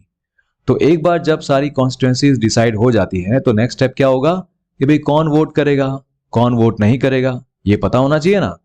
तो ये डिसीजन जो है वो भी बहुत पहले ले लिया जाता है। तो एक डेमोक्रेटिक इलेक्शन अगर है तो उसके अंदर जो लिस्ट है ना वो एलिजिबल वोटर्स की वो बहुत पहले प्रिपेयर कर दी जाती है, इलेक्शन के काफी पहले, और सबको दे दी जाती है। सबको पता होता है कि भाई मेरा इस वोटर लिस्ट में नाम है और मुझे यहाँ पे जाके वोट करना है। तो जो लिस्ट है ना उसको बोलते हैं इलेक्टोरल रोल, या फिर कॉमनली क्या बोलते हैं वोटर्स लिस्ट। ठीक है, तो हर इंसान को पता होना चाहिए, अगर वो 18 साल से ज्यादा उम्र का है या फिर 18 साल हो चुका है और उसने अपना इलेक्शन आईडी बनवा लिया है तो उसको पता होना चाहिए भाई उसका वोटर लिस्ट में नाम आया है कि नहीं आया है ना। अब ये एक इंपॉर्टेंट स्टेप है जो कि first condition of democratic election के साथ जुड़ा हुआ है। फर्स्ट कंडीशन क्या है डेमोक्रेटिक इलेक्शन की? वो है everyone should get an equal opportunity to choose representatives. हर इंसान को इक्वल अपॉर्चुनिटी मिलनी चाहिए ताकि वो अपने नेताओं को चूज कर सके, अपने रिप्रेजेंटेटिव को चूज कर सके। और इसके पहले आपने पढ़ा है ना एक प्रिंसिपल जिसका नाम है यूनिवर्सल एडल्ट फ्रेंचाइज। इसका मतलब क्या? तो इसके ऊपर भी क्वेश्चन आ सकता है ना कि what do you mean by universal adult franchise, what do you mean by this first condition of democratic election, what is the first condition. तो वो ये आप इतना लिख सकते हैं। और यूनिवर्सल एडल्ट फ्रेंचाइज के बारे में पूछा तो आप ये लिखिएगा, it means that everyone should have one vote and each vote should have equal value. हर इंसान के पास में एक वोट होगा और उसकी वैल्यू इक्वल होगी। No one should be denied the right to vote without a good reason. और किसी को भी आप वोट देने से मना नहीं कर सकते। अगर आप मना करते हैं तो आपके पास में एक सॉलिड रीजन होना चाहिए। अब आप कहोगे सर कंट्री में तो अलग अलग तरह के सिटीजन्स होते हैं ना, बहुत सारे अलग अलग तरह के सिटीजन होते हैं। हाँ होते हैं ना, कोई रिच कोई पुअर, कोई थिन कोई फैट, कोई एजुकेटेड है कोई नॉन एजुकेटेड है, लेकिन एक बात तो यह है कि भाई वो सब के सब इंसान तो है ना, तो उनके साथ में उनकी अपनी नीड्स होती हैं, उनके अपने व्यूज होते हैं। इसीलिए सब के सब डिजर्व करते हैं कि उन सबको इक्वल चांस मिले जो भी डिसीजन आगे जाके सरकार लेने वाली है। तो ऐसे लोगों को चूज करने के लिए उनको भी चांस मिलना चाहिए ना, क्योंकि जब ये नेता लोग चूज किए जाएंगे आगे और ये लोग सरकार बनाएंगे तो वही नेता लोग जब डिसीजन लेंगे ना, जो भी डिसीजन लिया तो वो डिसीजन तो इन सब पे असर करेगा ना, इसलिए। और हमारे कंट्री में कौन लोग हैं जो वोट कर सकते हैं? अगर आपकी उम्र 18 साल हो चुकी है या फिर उससे आगे हैं आप, तो आप इलेक्शन में वोट कर सकते हैं। और हर सिटीजन को वोट करने का हक है कि भाई वो चाहे किसी भी कास्ट का हो, किसी भी रिलीजियन, किसी भी जेंडर का हो, तो उसको वोट करने का हक है। तो किसको वोट करने का हक नहीं है? जो क्रिमिनल्स होते हैं ना, कुछ क्रिमिनल्स, हाँ, नॉट ऑल क्रिमिनल्स बट कुछ क्रिमिनल्स, और ऐसे लोग जो अनसाउंड माइंड के हैं, जिनका माइंड स्टेबल नहीं है। और ये भी बहुत रेयर केस में होता है, मतलब क्रिमिनल्स और अनसाउंड माइंड वाले को वोट करने का हक नहीं है, बट ये भी चीज जो है वो बहुत रेयर केस में होती है, रेयर सिचुएशंस में होती है। इसीलिए गवर्नमेंट की रिस्पॉन्सिबिलिटी है कि भाई जितने भी लोग एलिजिबल हैं वोटर्स, उनका नाम वोटर्स लिस्ट में होना चाहिए। तो ये क्वेश्चन आ सकता है ना भाई कि किसकी रिस्पॉन्सिबिलिटी है to get all the names of all the eligible voters on the voting list, है ना। अब जैसे इंसान 18 साल क्रॉस कर लेता है तो उसका नाम वोटर्स लिस्ट में ऐड कर दिया जाता है, या तो वो इंसान अपने लोकल ग्राम पंचायत के यहाँ पे जाएगा, वहाँ पे अपना इलेक्शन आईडी बनवाएगा, ठीक है, तो उसका नाम वोटर्स लिस्ट में फिर ऐड कर दिया जाएगा, ऐसा होता है। और जो लोग मान लो कि उस इलाके को छोड़ के हमेशा के लिए चले गए या फिर जो लोग डेड हो गए हैं, उनका नाम वोटर्स लिस्ट में से हटा दिया जाना चाहिए। तो ये जो रिवीजन है ना, कि ये लिस्ट कब हमेशा, क्या ये लिस्ट रोज की रोज अप टू डेट होती रहती है? नहीं, ये लिस्ट हर 5 साल के अंदर रिवाइज होती है। मतलब उसको बार बार चेक किया जाता है हर 5 साल के अंदर एक बार, कि भाई इसके अंदर अप टू डेट इंफॉर्मेशन है ना। अब बात करते हैं आगे एपिक। बेटा ये जो फुल फॉर्म है इसको आपको लर्न करना होगा और नोट्स में लिखना होगा। Election photo identity card, epic, ये इंट्रोड्यूस किया गया कुछ साल पहले। तो इसमें गवर्नमेंट ने ये ट्राई किया कि हर इंसान के पास ना ये कार्ड हो, जो भी वोटर्स लिस्ट में है उनके पास में ये कार्ड होना चाहिए, और वोटर्स जब भी वोट करने जाएंगे तो वो अपने साथ ये कार्ड रखें। लेकिन ऐसा नहीं है भाई कि अगर ये कार्ड नहीं होगा तो आपको वोटिंग करने नहीं दिया जाएगा, ऐसा बिल्कुल नहीं है। और ये कार्ड भी इसलिए बनवाया गया कि भाई आपके जगह पे कोई दूसरा वोट ना कर दे, ठीक है। बट ये वोटिंग कार्ड ये वाला कंपलसरी तो है नहीं। तो वोटिंग अगर आप करने जा रहे हैं तो उसके अंदर वोटर के पास में दूसरा आइडेंटिटी प्रूफ होना चाहिए, जैसे कि राशन कार्ड का है या फिर ड्राइविंग लाइसेंस है, इसका प्रूफ आपके पास अगर रहेगा तो चलेगा, ठीक है। अगर ये एपिक नहीं है बट ये राशन कार्ड का प्रूफ है, ड्राइविंग लाइसेंस का कुछ प्रूफ है, तो भी चलता है। अब बात करते हैं नेक्स्ट टॉपिक की, नॉमिनेशन ऑफ कैंडिडेट्स। देखो कोई भी डेमोक्रेटिक इलेक्शन होता है ना, उसमें लोगों के पास एक रियल चॉइस तो होनी चाहिए। अब ये रियल चॉइस कब होगी? जब आप किसी को भी रोकते नहीं हो कि भाई तुम इलेक्शन में नहीं खड़े रहोगे, तुम इलेक्शन नहीं कर सकते, ऐसा है ना। तो हर इंसान को ये हक होना चाहिए कि भाई वो इलेक्शन में खड़ा हो सके, अगर वो सारी कंडीशंस को सेटिस्फाई करता है तो खड़ा हो सके। और यही तो हमारा सिस्टम देता है इंडिया का, ठीक है। अगर कोई भी इंसान मतलब वोटर है तो वो आगे जाके इलेक्शन में एक कैंडिडेट के रूप में खड़ा भी हो सकता है। बट डिफरेंस क्या होगा एक वोटर में और कैंडिडेट में? देखो वोटर अगर है तो वो कम से कम 18 साल का होना चाहिए, तभी वो वोटर कहलाएगा, राइट।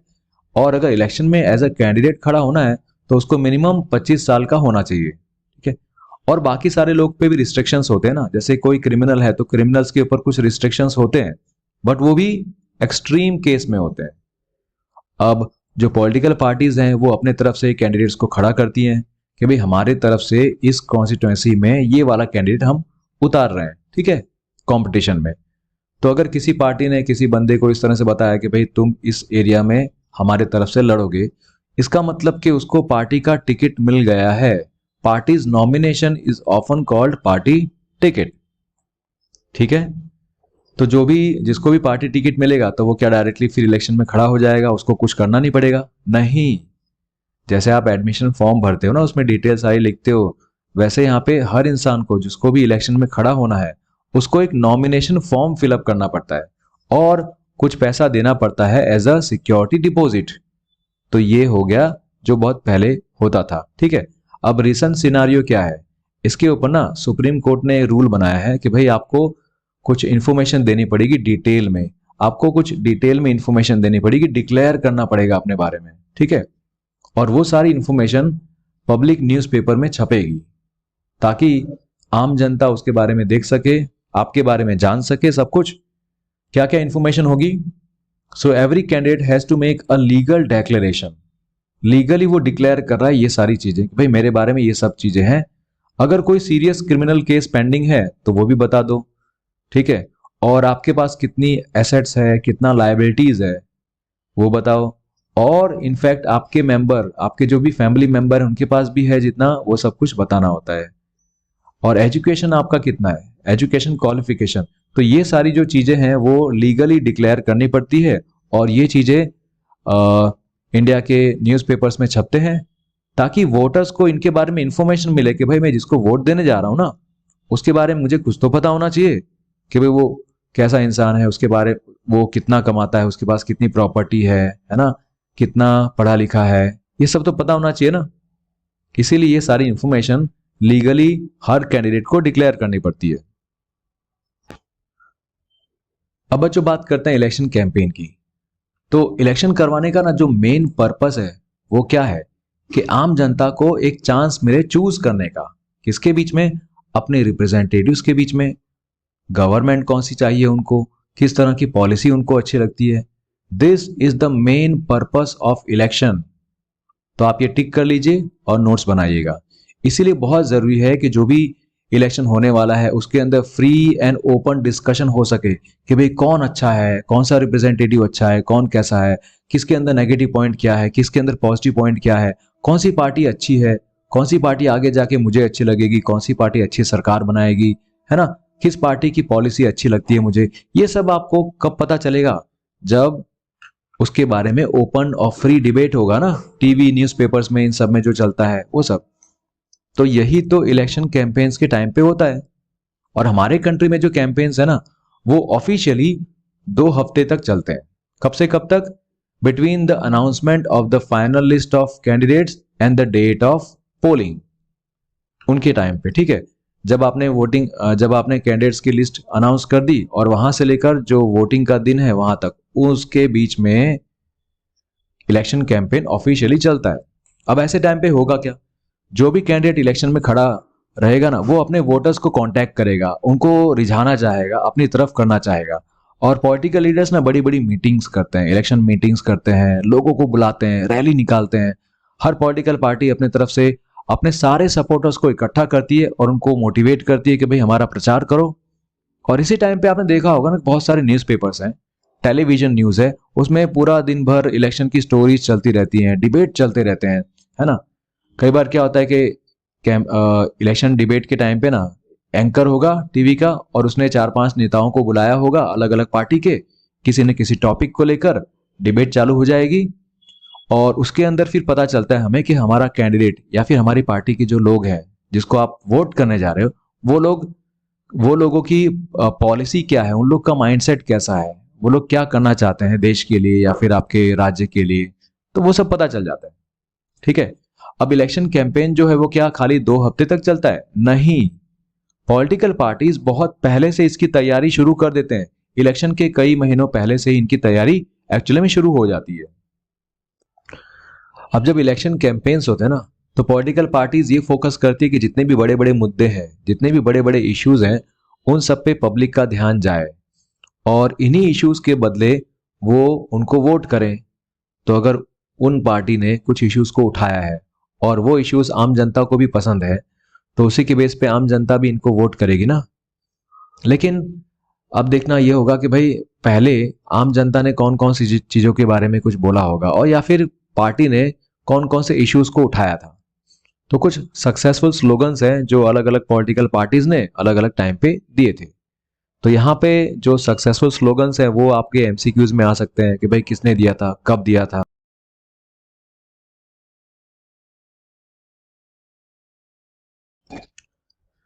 तो सबसे पहला यहाँ पे स्लोगन दिया था कांग्रेस पार्टी के इंदिरा गांधी ने 1971 के लोकसभा इलेक्शंस के टाइम पे। दैट वाज गरीबी हटाओ, रिमूव पॉवर्टी। और इस स्लोगन के हिसाब से उन्होंने बताया था कि भाई जितने भी पिछले गवर्नमेंट की जो भी पॉलिसीज थी वो सब हम लोग फिर से रिन्यू करेंगे और उसको रीओरिएंट करेंगे ताकि हम पूरे देश में से गरीबी हटा सके।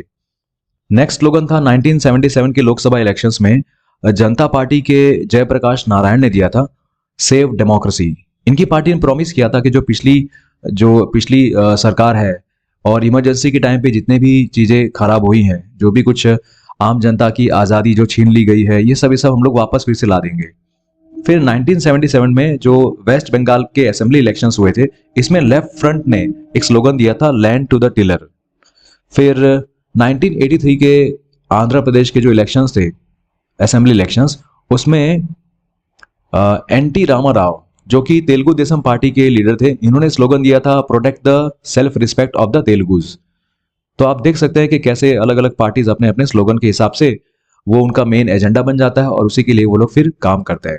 इन a democracy it is best to leave political parties and candidates free to conduct their election campaigns the way they want to.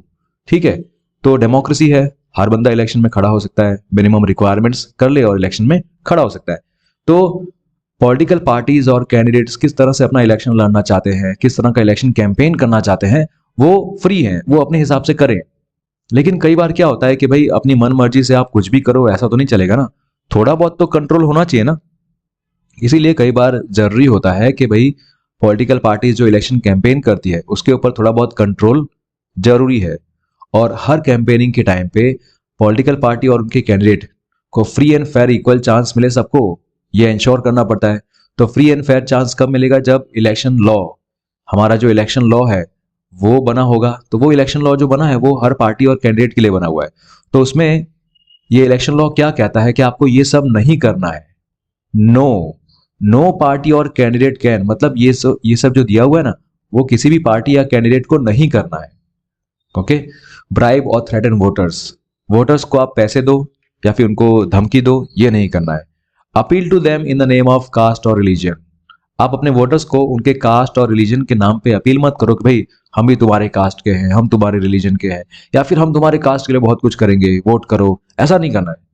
Use government resources for election campaign, election campaigning के टाइम पे आप government के resources use नहीं कर सकते। और अगर लोकसभा की कॉन्स्टिट्यूएंसी, लोकसभा इलेक्शन है, तो एक कॉन्स्टिट्यूएंसी के अंदर 25 लाख से ज्यादा आप खर्च नहीं कर सकते इलेक्शन कैंपेन के टाइम पे। और अगर विधानसभा का इलेक्शन है, मतलब असेंबली इलेक्शन है, तो एक कॉन्स्टिट्यूएंसी के अंदर 10 लाख से ज्यादा आप खर्च नहीं कर सकते। ठीक है, तो ये सब तो जो है जो नहीं करना है, ये हमारा इलेक्शन लॉ कहता है कि इलेक्शन कैंपेनिंग के टाइम पे कोई भी पार्टी या कैंडिडेट ऐसा नहीं कर सकते। लेकिन अगर वो ऐसा करेंगे तो क्या होगा? देखो, अगर वो ऐसा करते हैं और इलेक्शन जीत जाते हैं, फिर भी जो कोर्ट है वो उनके इलेक्शन को रिजेक्ट कर सकती है। ठीक है, अब इन लॉज के अलावा और भी कोई लॉज है? हाँ, मॉडल कोड ऑफ कंडक्ट, ये इंपॉर्टेंट है बेटा, ये टॉपिक इंपॉर्टेंट है, टिक कर लेना। तो जितनी भी पॉलिटिकल पार्टीज है हमारे देश के अंदर, वो सब के सब ये मॉडल कोड ऑफ कंडक्ट को फॉलो करते हैं, या फिर फॉलो करने का उनको ऑब्लिगेशन है इलेक्शन कैंपेनिंग के टाइम पे। तो ये मॉडल कोड ऑफ कंडक्ट क्या कहता है कि किसी भी पार्टी को या कैंडिडेट को ये सब नहीं करना है। देखो यहां पे भी बोला गया ना कि क्या नहीं करना है। जो भी प्लेस ऑफ वर्शिप है वहां पे अपना इलेक्शन प्रोपेगेंडा नहीं करना है, वहां पे जाके इलेक्शन की मीटिंग ये सब नहीं करना है। फिर गवर्नमेंट के व्हीकल्स यूज नहीं करने, एयरक्राफ्ट यूज नहीं करने, गवर्नमेंट के ऑफिशियल्स आप यूज नहीं कर सकते इलेक्शन के टाइम पे। ऑफिशियली जो रूलिंग पार्टी होगी ना, रूलिंग पार्टी होगी, उसको ये सब नहीं करना है, राइट। और ऑपोजिशन पार्टी के पास में तो गवर्नमेंट के ऑफिशियल्स आएंगे नहीं, राइट, उनकी बात नहीं मानेंगे वैसा।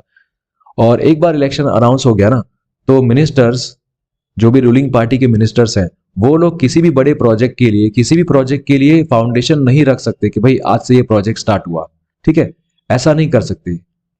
और कोई भी बड़ी पॉलिसी या फिर बड़ी पॉलिसी के डिसीजंस नहीं ले सकते, या फिर पब्लिक को फैसिलिटी देने का कोई बड़ा प्रॉमिस है वो नहीं कर सकते, क्योंकि जो भी रूलिंग पार्टी होगी वो तो चाहेगी ना कि वो फिर से अगली बार फिर से इलेक्शन में जीत जाए।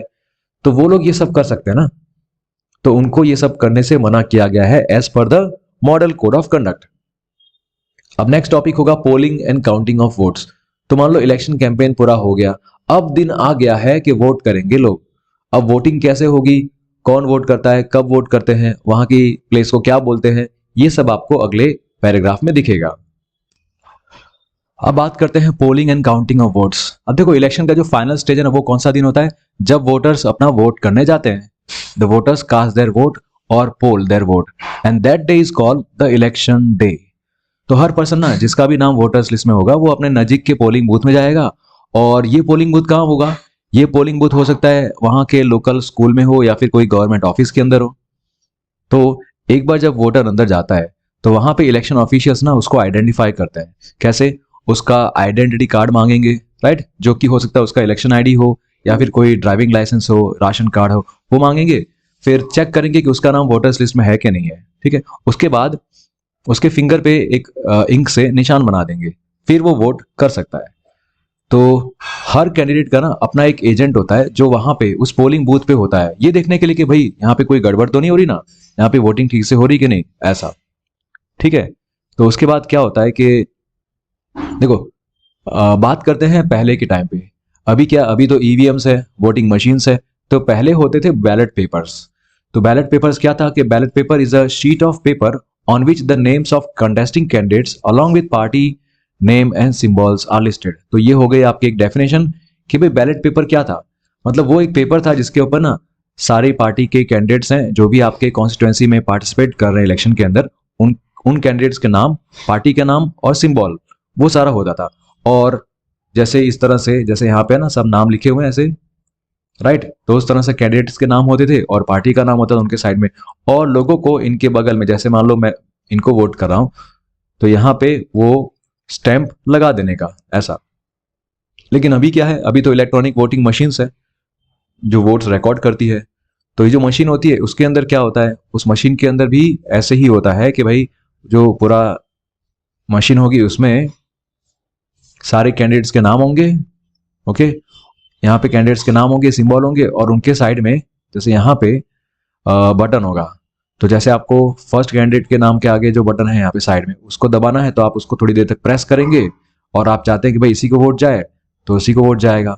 थोड़े सेकंड तक इसको प्रेस करके रखना पड़ता है, और फिर उसी मशीन में साइड में यहाँ पे डिजिटली आपको दिख जाएगा, एक पेपर निकल के आएगा, लेकिन वो आप पेपर ले नहीं सकते, ऐसा अंदर ही होगा वो पेपर, और उस पेपर में लिखा होगा कि भाई आपने किसको वोट किया, उस कैंडिडेट का नाम और पार्टी का नाम, ऐसा। ठीक है। The machine shows the names of the candidates and the party symbols. Independent candidate, independent candidate मतलब क्या, कि कोई बंदा है जो चाहता है कि भाई मैं इलेक्शन में तो खड़ा रहूं लेकिन मैं किसी पार्टी को ज्वाइन नहीं करना चाहता, that person is called independent candidate. उसको भी इलेक्शन कमीशन सिंबल देगी कि भाई तुम्हारा सिंबल ये लो, ठीक है, ऐसा। और जितने भी वोटर्स हैं वो लोग प्रेस करेंगे ना भाई, जिसका नाम है कैंडिडेट का, जिसको भाई वोट करना है, उसके बाजू में जो बटन है उसको प्रेस करेंगे, और एक बार जब पोलिंग खत्म हो जाती है तो सारे ईवीएम्स को फिर सील कर दिया जाता है और पैक करके उनको एक सिक्योर प्लेस पे ले जाता है। अब जिस डेट को बोला था कि भाई इस डेट को रिजल्ट अनाउंस होने वाले हैं, उसी फिक्स डेट को सारे ईवीएम्स जो है वो ओपन किए जाते हैं उस कॉन्स्टिट्यूंसी के, और वहां पे फिर वोट, हर कैंडिडेट को कितने वोट मिले वो सारा काउंटिंग स्टार्ट हो जाता है। अब जहां पे भी एक काउंटिंग होता है तो वहां पे सारे कैंडिडेट्स के जो एजेंट्स है वो भी वहां पे रहते हैं, हर जगह पे जहां पे भी काउंटिंग हो रहा है हर जगह पे वहां पे रहेंगे, ताकि ये इंश्योर कर सके कि वहां पे कोई गड़बड़ी है तो उसको रिपोर्ट कर सके। ठीक है। द कैंडिडेट हु सिक्योर्स, अब ऐसे में जो कैंडिडेट को हाईएस्ट वोट मिलेंगे उस कॉन्स्टिट्यूंसी के हिसाब से, तो वो डिक्लेयर होगा कि भाई ही हैज बीन इलेक्टेड, ऐसा। और जो जनरल इलेक्शन होते हैं ना, वहां पे यूजुअली कैसा होता है, काउंटिंग ऑफ वोट्स, सारे कॉन्स्टिट्यूंसीज का जो काउंटिंग है वोट का वो सेम टाइम पे ही हो जाता है, और वो सुबह से शुरू हो जाता है सेम डे पे। और सारे न्यूज चैनल्स जो होते हैं, टीवी न्यूज चैनल्स और रेडियो न्यूज़पेपर्स, उन सब में इस इवेंट का लाइव टेलीकास्ट आप बोल सकते हो, या फिर लाइव उसका अपडेट होता रहता है। न्यूज चैनल जो होती है, न्यूज चैनल्स में तो अपडेट होता रहता है, भाई ये इतने वोट से आगे है, ये यहाँ पे इतने वोट से आगे, ऐसा आपने देखा होगा, राइट। और कुछ ही घंटों के अंदर सारे रिजल्ट डिक्लेयर हो जाते हैं और क्लियर हो जाते हैं आम जनता को कि भाई अगली बार जो सरकार बनेगी वो सरकार अब किसकी बनने जा रही है, ऐसा। तो बच्चों नेक्स्ट टॉपिक है 3.3, what makes elections in India democratic. India में कैसे इलेक्शंस को डेमोक्रेटिक इलेक्शंस आप कह सकते हैं। तो देखो, इलेक्शन जब होता है तो बहुत सारी ऐसी चीजें होती हैं जो न्यूज़पेपर में आती हैं, टेलीविजन में दिखती हैं। तो कई बार ना ऐसा होता है कि आप सुनते हो कि भाई किसी पार्टी ने यहाँ इस जगह पे चीटिंग की है, तो कई बार टेलीविजन रिपोर्ट्स दिखाती है, कई बार टेलीविजन की न्यूज़ चैनल जो होती है वो कुछ कुछ कैंडिडेट्स पे आरोप लगाती है। तो कैसी रिपोर्ट्स सामने आती है, इस तरह की रिपोर्ट सामने आती है। देखो, वोटर्स लिस्ट में कई बार गलत लोगों का नाम इंक्लूड कर देते हैं और जेन्युइन लोगों का नाम, सही लोगों का नाम निकाल दिया जाता है।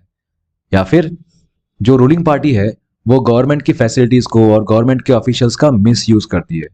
या फिर कोई बड़ी पार्टी है या बड़े कैंडिडेट्स हैं, वो लोग बहुत ज्यादा पैसा खर्च करते हैं इलेक्शन के टाइम पे, आप समझ सकते हो। फिर पोलिंग के दिन, जिस दिन वोटिंग होना है, उस दिन कई बार वोटर्स को इंटिमिडेट किया जाता है, मतलब उनको डराया धमकाया जाता है। या फिर रिगिंग होती है। रिगिंग का मतलब क्या होता है कि भाई आपने जिस तरह से कोई अरेंजमेंट है वो आपने अरेंजमेंट चेंज कर दिया जानबूझ के, ताकि जो असली में जो काउंटिंग हो, जो रिजल्ट आए वो कुछ अलग आए, ऐसा, उसको बोलते हैं rigging. So these are the things which have been reported by newspapers and news channels which are the malpractices या फिर unfair practices that can happen और that have been happening during elections. ठीक है। तो इसमें से क्या होता है कि बहुत सारी रिपोर्ट्स ना सच होता है, उसमें करेक्ट होता है, और आपको तो दुख होगा ना फिर कि यार हमने वोट किया था और ये लोग यहाँ पे चीटिंग कर रहे हैं। तो आपको इस तरह की रिपोर्ट्स को देखकर आप दुखी फील हो सकते हो, राइट।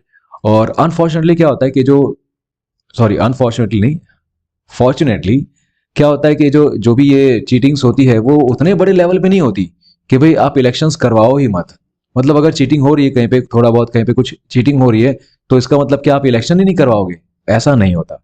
मान लो स्कूल्स में कहीं पे किसी क्लास में किसी बच्चे ने चीटिंग की, कुछ बच्चे ने कहीं पे चीटिंग की, इसका मतलब तो ये नहीं कि पूरे स्कूल में एग्जाम होने ही नहीं चाहिए, ऐसा नहीं हो सकता ना।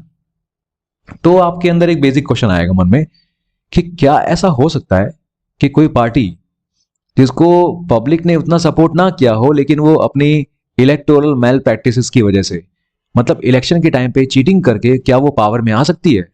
तो ये एक सबसे इंपॉर्टेंट क्वेश्चन होगा। Independent election commission. One simple way of checking whether elections are fair और not is to look at who conducts the elections.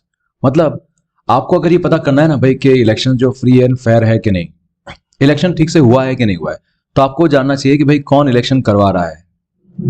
क्या इलेक्शन इंडिपेंडेंटली हो रहा है? कोई क्या उसमें गवर्नमेंट इन्वॉल्व है? मतलब क्या गवर्नमेंट के दबाव में या फिर गवर्नमेंट के अंडर, गवर्नमेंट के इन्फ्लुएंस में इलेक्शन हो रहा है? ऐसा नहीं होना चाहिए। और कैन द गवर्नमेंट और द रूलिंग पार्टी इन्फ्लुएंस और pressurise them?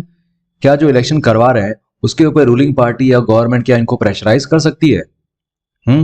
Do they have enough powers to be able to conduct free and fair elections? Do they actually use this powers? तो मतलब जो भी इलेक्शंस करवा रहे हैं ना, क्या उनके पास में इनफ पावर है कि वो बिना किसी दबाव के फ्री एंड फेयर इलेक्शंस करवा सके? और वो पावर अपनी यूज करते हैं कि नहीं करते? The answer to all these questions is quite positive for our country. तो हमारी कंट्री में जो इलेक्शन कमीशन है ना, वो अपनी पावर्स का इस्तेमाल बहुत अच्छे से करते हैं, ठीक है। इसीलिए ये सब चीजें बहुत पॉजिटिव है हमारी कंट्री में। In our country elections are conducted by an independent and very powerful election commission. तो हमारे कंट्री में इलेक्शन कौन करवाता है? इलेक्शन कमीशन, जो कि इंडिपेंडेंट है और पावरफुल भी है। और इलेक्शन कमीशन उतना ही इंडिपेंडेंट है जितना कि जुडिशरी, ठीक है। जुडिशरी आप समझते हैं ना, वो पूरा सिस्टम जिससे हमारे देश में केस लड़े जाते हैं, है ना, जजेस, वकील, ये सब जुडिशरी का हिस्सा है। तो यहाँ पे सबसे मेन कौन बंदा है जो इलेक्शन करवाता है, जो इनका हेड कौन है? The chief election commissioner, right. CEC is appointed by president of India. इनको अपॉइंट करना कौन करता है? President of India. बट एक बार अगर ये अपॉइंट हो गए ना, उसके बाद ये प्रेसिडेंट को भी आंसरेबल नहीं है, ना कि गवर्नमेंट को। मान लो प्रेसिडेंट ने अपॉइंट किया, ठीक है, सीईसी को, एक बार ये अपॉइंट हो गए ना, उसके बाद में प्रेसिडेंट या गवर्नमेंट इनसे पूछताछ करे, भाई क्या है क्या नहीं, तुम ऐसा करो वैसा करो, तो उसके लिए आंसरेबल नहीं है। Even if the ruling party और the government does not like what the commission does, it is virtually impossible for it to remove the CEC. मतलब भले ही रूलिंग पार्टी को या फिर गवर्नमेंट को ऐसा ना लगे यार ये जो सीईसी कर रहे हैं ना, ये चीफ इलेक्शन कमिश्नर जो कर रहे हैं या फिर इलेक्शन कमीशन जो कर रहा है वो ठीक नहीं है, मेरी मर्जी के हिसाब से तो नहीं हो रहा, नहीं अच्छा नहीं लग रहा, तो भी रूलिंग पार्टी सीईसी को निकाल नहीं सकती। It is impossible, almost impossible. Very few election commissions in the world have such wide-ranging powers as the Election Commission of India. तो ये जो बेटा है ना, ये जो सारे पॉइंट है वो क्या दिखाते हैं? What are the powers of Election Commission of India? है ना, State the powers of Election Commission of India. तो ये सारे पॉइंट्स आप लिखेंगे। फर्स्ट पॉइंट क्या है? EC takes decisions on every aspect of conduct and control of elections from the announcement of elections to the declaration of result. तो election campaign के time पे जो भी होता है और इलेक्शन की डेट अनाउंस कर दी, वहां से लेकर जब तक रिजल्ट आता है उसके बीच में जितना भी कुछ होता है उसमें इलेक्शन कमीशन अपने डिसीजन ले सकते हैं independently. It implements the code of conduct. ये था ना मॉडल कोड ऑफ कंडक्ट, उसको इंप्लीमेंट करने का काम यही लोग करते हैं। और अगर किसी ने कुछ गलत किया तो उसको पनिश भी करते हैं, किसी भी कैंडिडेट को या फिर किसी भी पार्टी को, ठीक है। During the election period, the EC can order the government to follow some guidelines to prevent use and misuse of governmental power, to enhance its chances to win elections or to transfer some government officials. तो election period के time पे हो सकता है ऐसा कि कोई party, ruling party, अपने हिसाब से गवर्नमेंट के ऑफिशियल्स को यहां वहां ट्रांसफर कर दे या फिर अपनी गवर्नमेंट पावर का मिसयूज करे। तो उसको रोकने के लिए इलेक्शन कमीशन है, उसको ऑर्डर दे सकता है इलेक्शन कमीशन गवर्नमेंट को कि भाई तुम्हें ये गाइडलाइंस माननी पड़ेगी, तुम्हें ये फॉलो करना पड़ेगा, और उसको रोक सकता है कि भाई गवर्नमेंट पावर का आप यूज या मिसयूज मत करो ताकि आप इलेक्शन जीत जाओ, है ना। इलेक्शन जीतने के लिए अपने गवर्नमेंट पावर का मिसयूज ना करें या फिर किसी गवर्नमेंट ऑफिशियल्स को अपने मर्जी के हिसाब से उसको ट्रांसफर ना करें। अल्टीमेटली हर पार्टी का एम क्या होता है इसके अंदर कि भाई वो इलेक्शन जीत जाए, और इलेक्शन जीतने के लिए अगर वो कुछ भी ऐसा कर रहे हैं तो उसको इलेक्शन कमीशन ऑर्डर दे सकता है कि भाई ये नहीं चलेगा, ऐसा मत कीजिए। When on election duty, government officers work under the control of EC and not the government. तो इलेक्शन ड्यूटी के टाइम पे जितने भी गवर्नमेंट के ऑफिसर्स होते हैं ना, तो वो इलेक्शन कमीशन के कंट्रोल में होते हैं, ना कि वहां की गवर्नमेंट के कंट्रोल में। ठीक है, फिर यहाँ पे नेक्स्ट पैराग्राफ में देखो क्या लिखा हुआ है कि पिछले 25 साल के अंदर election commission has begun to exercise all its powers and even expand them. तो ये हुआ है कि भाई इलेक्शन कमीशन ने ना अपनी सारी पावर्स को इंप्लीमेंट करना, एक्सरसाइज करना स्टार्ट कर दिया है, इवन अपनी पावर्स को बढ़ाया भी है। It is very common now for the election commission to reprimand the government and administration for their lapses. बेटा रेप्रिमांड मतलब क्या होता है कि a warning to improve their behaviour और वे ऑफ वर्किंग। डांटते नहीं है, जो बड़े लोग डांटते हैं ना, फटकार लगाते हैं, भाई ये ऐसा मत करना, ठीक है, अगली बार से ये गलत हो गया, ये आपने गलत किया है, मत करो, तुरंत के तुरंत जो टोकते हैं ना उसको बोलते हैं रेप्रिमांड करना। तो बहुत कॉमन देखा गया। तो इलेक्शन कमीशन जो है वो गवर्नमेंट को और उसके एडमिनिस्ट्रेशन को जो भी उन्होंने कोई लापरवाही अगर करते हैं ना तो तुरंत ही फटकार लगाते हैं।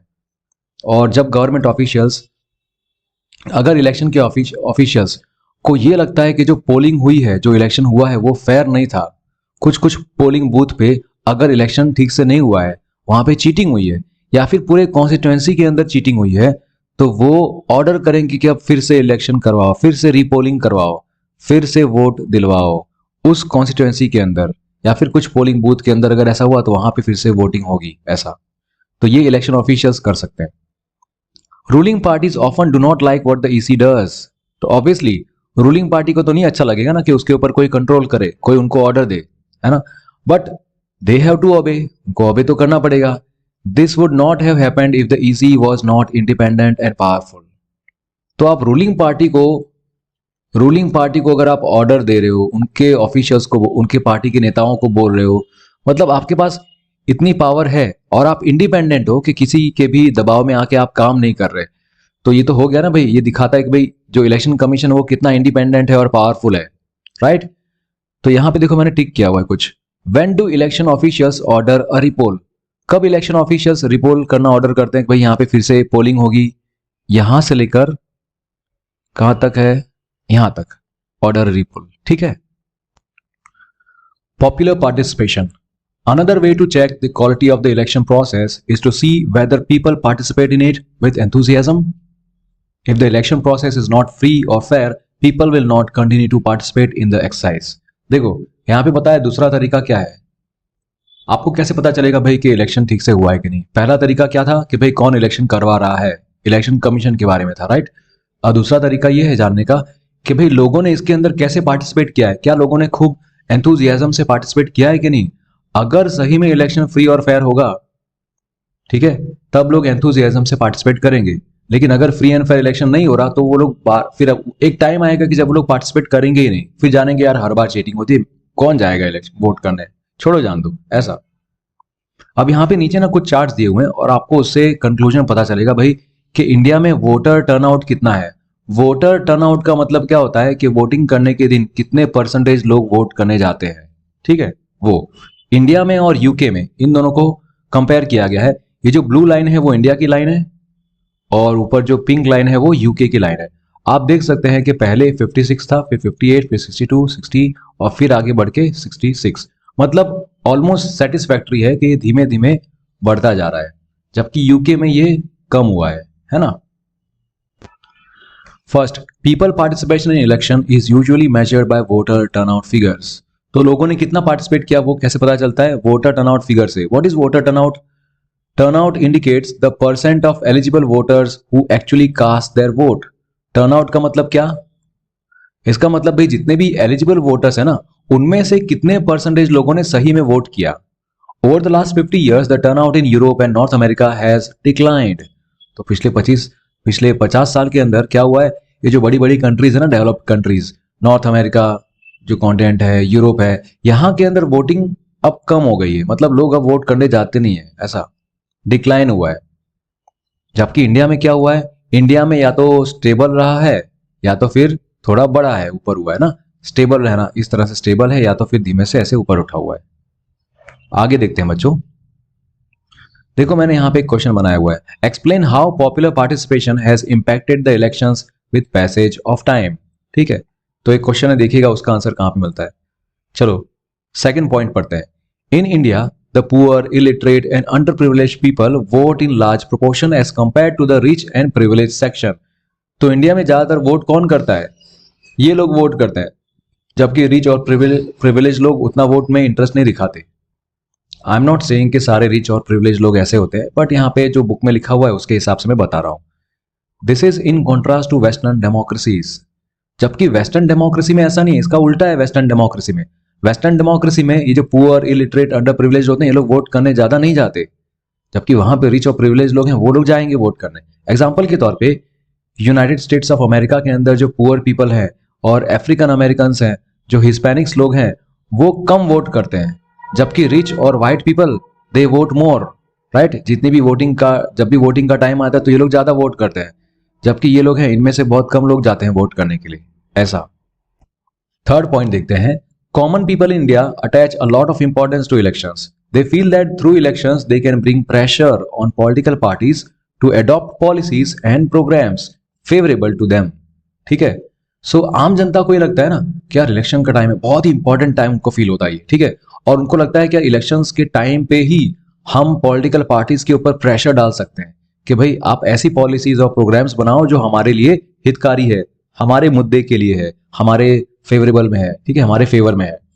और उनको ये भी लगता है कि जो उनका वोट है ना वो काफी मैटर करता है, ठीक है, कि भाई किस तरह से ये देश चलेगा। हर इंसान को अपना वोट इक्वली मैटर करता है। तो ये वाली फीलिंग जगाई जाती है इलेक्शन के टाइम पे, वोटिंग के टाइम पे, जो कि काफी हद तक सच है। Fourth point, the interest of voters in election related activities has been increasing over the years. During the 2004 elections, more than 1/3 voters took part in a campaign related activity.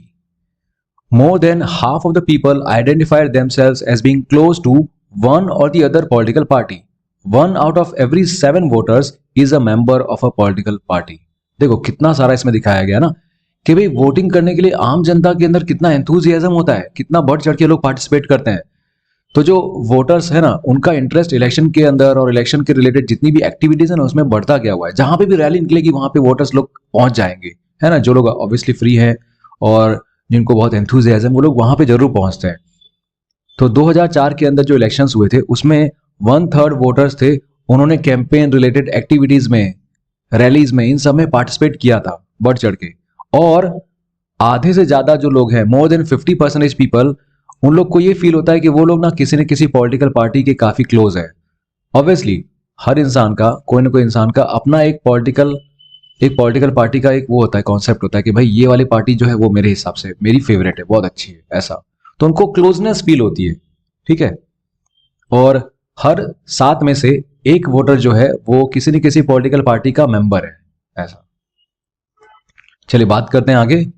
अब यहाँ पे ना इलेक्शन का अगर रिजल्ट आ गया तो election का result जब अनाउंस हुआ तो उसके बाद कई सारी पार्टीज मानती है हाँ यार इलेक्शन ठीक है, कोई बात नहीं, आम जनता का फैसला है। कोई बोलेगा नहीं नहीं नहीं ऐसा नहीं है, ये गलत है, इलेक्शन के टाइम पे कोई ना कोई फ्रॉड हुआ है, ठीक है। तो उस टॉपिक के बारे में डिस्कस करने जा रहे हैं, acceptance of election outcome. One final test of the free and fairness of election has in the outcome itself. If the elections are not free or fair, the outcome always favors the powerful. देखो finally test कब होगा पता है? Election हो गए, ठीक है। Election free और फेयर कब था? जब पता चलेगा भाई आपको इसका रिजल्ट क्या आया। इसका जो रिजल्ट आ रहा है, अगर रिजल्ट में हमेशा हर बार एक पावरफुल पार्टी ही जीत रही है या फिर पावरफुल लोग ही जीत रहे हैं, तो हर बार फेवर में हर बार जीतेंगे वही लोग। अगर सही में इलेक्शन फ्री और फेयर नहीं हुआ, ठीक है, तो हर बार जो पावरफुल लोग हैं उनके फेवर में ही रिजल्ट आएगा। और ऐसी सिचुएशन में क्या होगा पता है? जो रूलिंग पार्टी है ना वो कभी इलेक्शन हारेगी ही नहीं, राइट, या फिर किसी भी जगह पे वो इलेक्शन नहीं हारेगी, ऐसा होगा। अब यूजुअली क्या होता है कि जो लूजिंग पार्टी है ना, जो इलेक्शन हार जाती है, वो कई बार ना रिजल्ट को एक्सेप्ट नहीं करती, वो बोलती है कि कुछ ना कुछ तो गड़बड़ी हुई है, ऐसा। अब हमारे इंडिया की जो इलेक्शंस हैं उसका आउटकम कैसा होता है वो देख के ही पता चलता है भाई हमारे यहाँ का आउटकम कैसा है, क्या ये फ्री एंड फेयर है कि नहीं है, बाकी सारी कंट्रीज के मुकाबले हम लोग कहाँ पे स्टैंड करते हैं। और ये जो पॉइंट्स है ना बेटा, ये पॉइंट्स को मैंने यहाँ पे टिक किया है और इसके बारे में मैंने यहाँ पे क्वेश्चन बनाया हुआ है। क्या क्वेश्चन है? State how outcome of India's elections are better. क्यों इंडिया के इलेक्शंस बेटर हैं बाकी सबके मुकाबले? चलो देखते हैं। और ये आपको अपने नोट्स में जरूर लिखने हैं बेटा, ठीक है। जहां पे भी ऐसा पॉइंट में हो ना सब कुछ, वो तो जरूर याद करना है।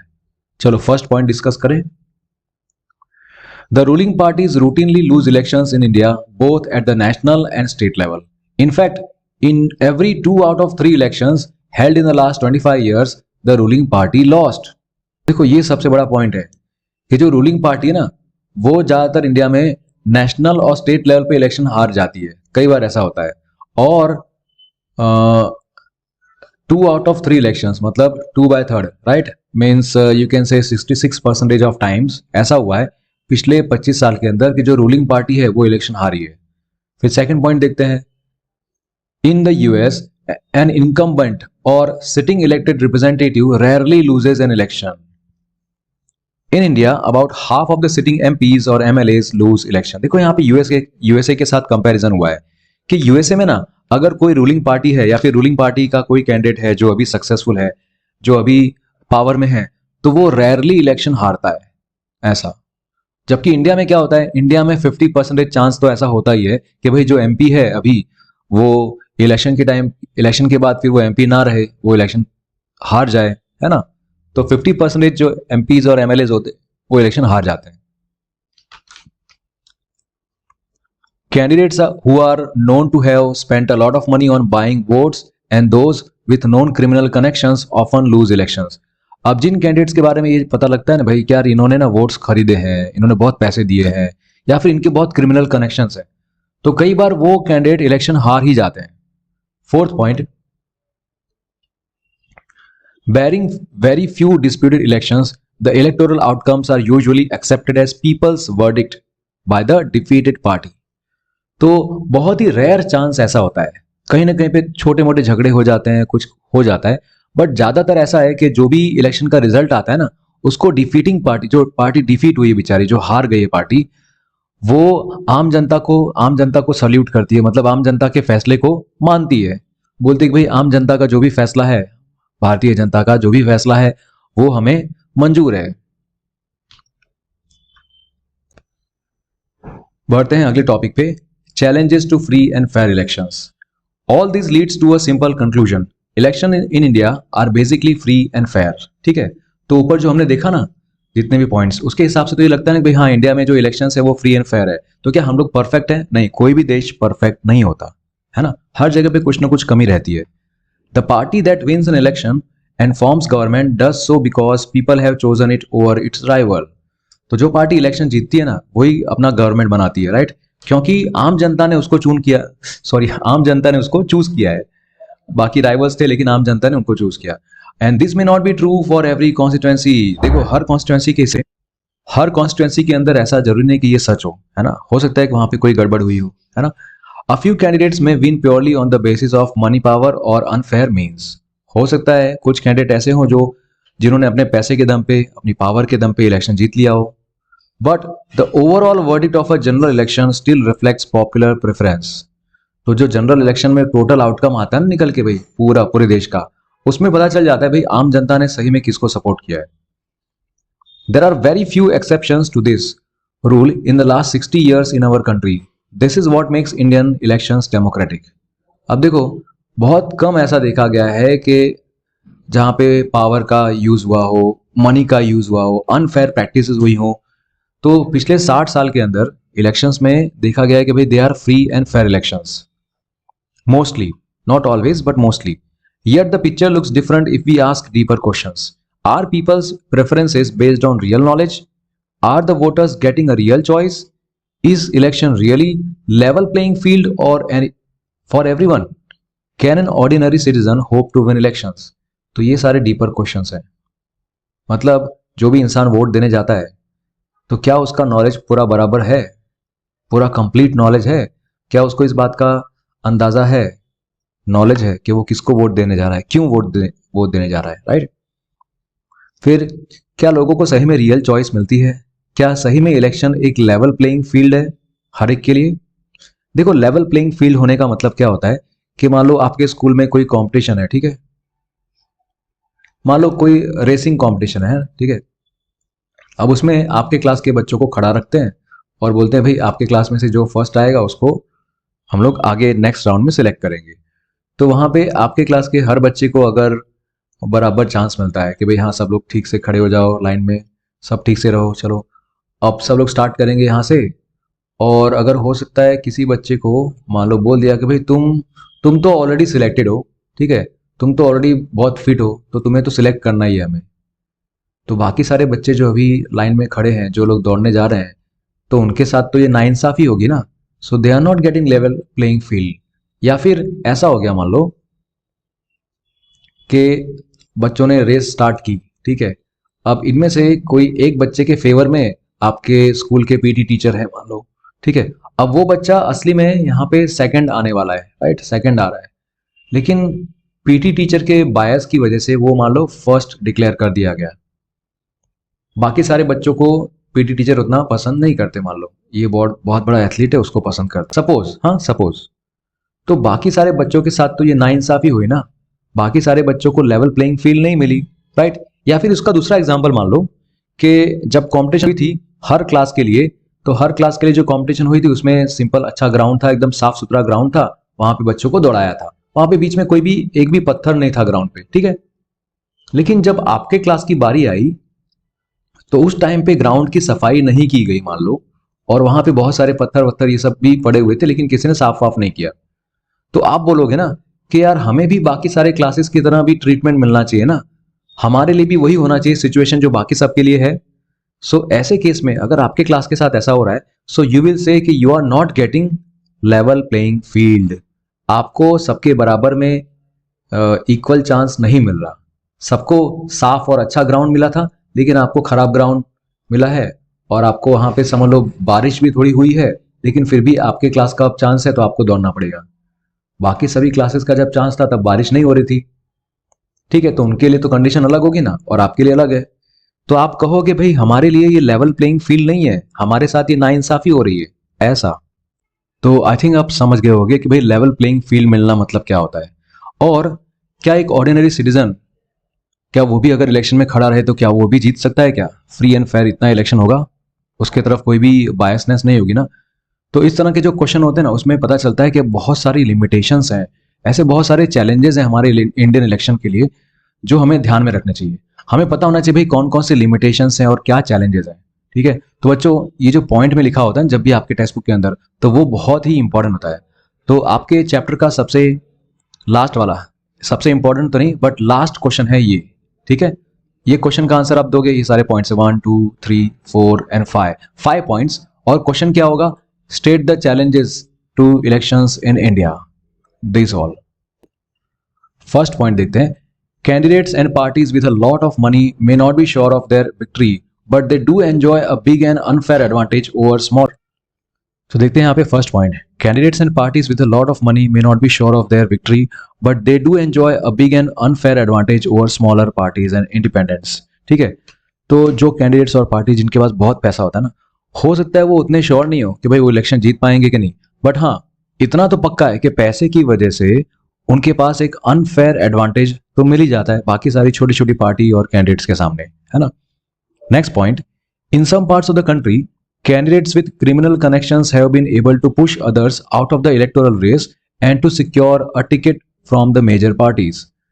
तो हमारे देश के कुछ इलाकों में ऐसा होता है कि जो कैंडिडेट्स के क्रिमिनल कनेक्शंस है ना, वो कैंडिडेट्स बड़ी बड़ी पार्टीज के पास से टिकट लेने में सक्सेसफुल रहते हैं, जबकि बाकी सारे जो लोग हैं उनको हटा देते हैं वो लोग, ठीक है। और इन बड़े जो लोग हैं क्रिमिनल्स हैं, मतलब जिनके क्रिमिनल कनेक्शंस हैं, उनको टिकट मिल जाती है। Some families tend to dominate political parties. Tickets are distributed to relatives from these families. तो कुछ फैमिलीज ऐसी होती है जो पॉलिटिकल पार्टीज में उनकी पूरी पूरी फैमिली होती है, उनके सारे मेंबर्स होते हैं, तो ये लोग क्या करते हैं कि वो अपने ही फैमिली मेंबर्स को टिकट देते हैं। Very often elections offer little choice to ordinary citizens, for both the major parties are quite similar to each other both in policies and practice। तो कई बार क्या होता है कि जो इलेक्शंस होते हैं ना, उसमें कोई रियल चॉइस आम जनता को मिलती ही नहीं है, क्योंकि मान लो दो बड़ी बड़ी पॉलिटिकल पार्टीज है, अब दोनों पार्टीज के अंदर सिमिलर पॉलिसीज और सिमिलर तरह का कामकाज होने वाला है, तो लोगों के पास कोई चॉइस ही नहीं है। Last point, smaller parties and independent candidates suffer a huge disadvantage compare to bigger parties. तो ये तो पहले भी डिस्कस हुआ है ना कि जो बड़ी पार्टीज हैं और जो रिच कैंडिडेट्स हैं उनके पास तो बहुत पैसा है, अब उनके सामने जो ये स्मॉलर पार्टीज वाले हैं और जो इंडिपेंडेंट कैंडिडेट्स हैं, उनके पास तो बहुत ही बड़ा डिसएडवांटेज है, जबकि बड़ी पार्टीज के पास में ज़्यादा फंडिंग होती है, ज़्यादा पैसा होता है, ज़्यादा पावर होती है, कनेक्शंस भी ज़्यादा होते हैं, तो उनका एडवांटेज ज़्यादा होता है। जबकि छोटे पार्टीज का और जो इंडिपेंडेंट कैंडिडेट्स हैं उनका डिसएडवांटेज होता है। तो ये सारे वो चैलेंजेस हैं जो आपको अपने आंसर में लिखने हैं। जब भी आपको पूछा जाए कि भाई challenges to elections in India, so you will write down these points. These challenges exist not just in India but also in many established democracies. तो खाली इंडिया की बात नहीं है, बाकी सारी जो बड़ी बड़ी कंट्रीज है ना, वहां पे भी ऐसा ही है। These deeper issues are a matter of concern for those who believe in democracy. तो ये सारे जो हैं वो काफी डीपर इश्यूज हैं। तो जो लोग भी बेचारे इलेक्शन, जो लोग भी डेमोक्रेसी में बिलीव करते हैं, उनके लिए तो ये सब काफी चिंता की बात है ना। That is why citizens, social activists and organizations have been demanding reforms in our electoral system. इसीलिए जो सिटीजन्स हैं, सोशल एक्टिविस्ट हैं और ऑर्गेनाइजेशंस हैं, वो लोग चाहती हैं कि हमारे इलेक्टोरल सिस्टम में कुछ ना कुछ रिफॉर्म तो आने चाहिए ना। रिफॉर्म मतलब क्या, कुछ ना कुछ बदलाव, ऐसे पॉजिटिव रूल्स, नए रूल्स ऐसे आने चाहिए जिसके हिसाब से और भी इलेक्शन फ्री और फेयर हो सके, डेमोक्रेटिक हो सके। Can you think of some reforms? What can an ordinary citizen do to face this challenges? तो आपके माइंड में ऐसे कौन से रिफॉर्म्स हैं जिसके वजह से, ऐसे कौन से रूल्स और मेथड्स होंगी जिसके वजह से आगे जाके इलेक्शंस काफ़ी फ्री और फेयर हो जाएंगे, डेमोक्रेटिक इलेक्शंस कहलाएंगे, सब लोग अच्छे से वोट करेंगे और हमारी इंडिया ट्रूली डेमोक्रेटिक 100% बन जाएगी। ठीक है, इसी क्वेश्चंस के साथ ये चैप्टर फिनिश होता है। Thank you so much for watching और आई होप आपने सारे नोट्स बना लिए होंगे जो मैंने इस चैप्टर को पढ़ाते वक्त आपको बताया था। आपके कोई भी फीडबैक है, कोई भी सजेशन है तो आप कमेंट सेक्शन में जरूर लिखिएगा। इसी तरह से मैं वीडियो लाता रहूंगा और जिस तरह से मैंने यहाँ पे पढ़ाया है लाइन टू, अगर आप चाहें तो इसके शॉर्टर वर्जन्स भी हम लोग लेके आएंगे या फिर इसी तरह के चैप्टर्स को कंटिन्यू करेंगे। जैसा आपको लगे वो कमेंट सेक्शन में जरूर लिखिएगा। Thank you so much for watching. God bless you all. Take care. Bye bye.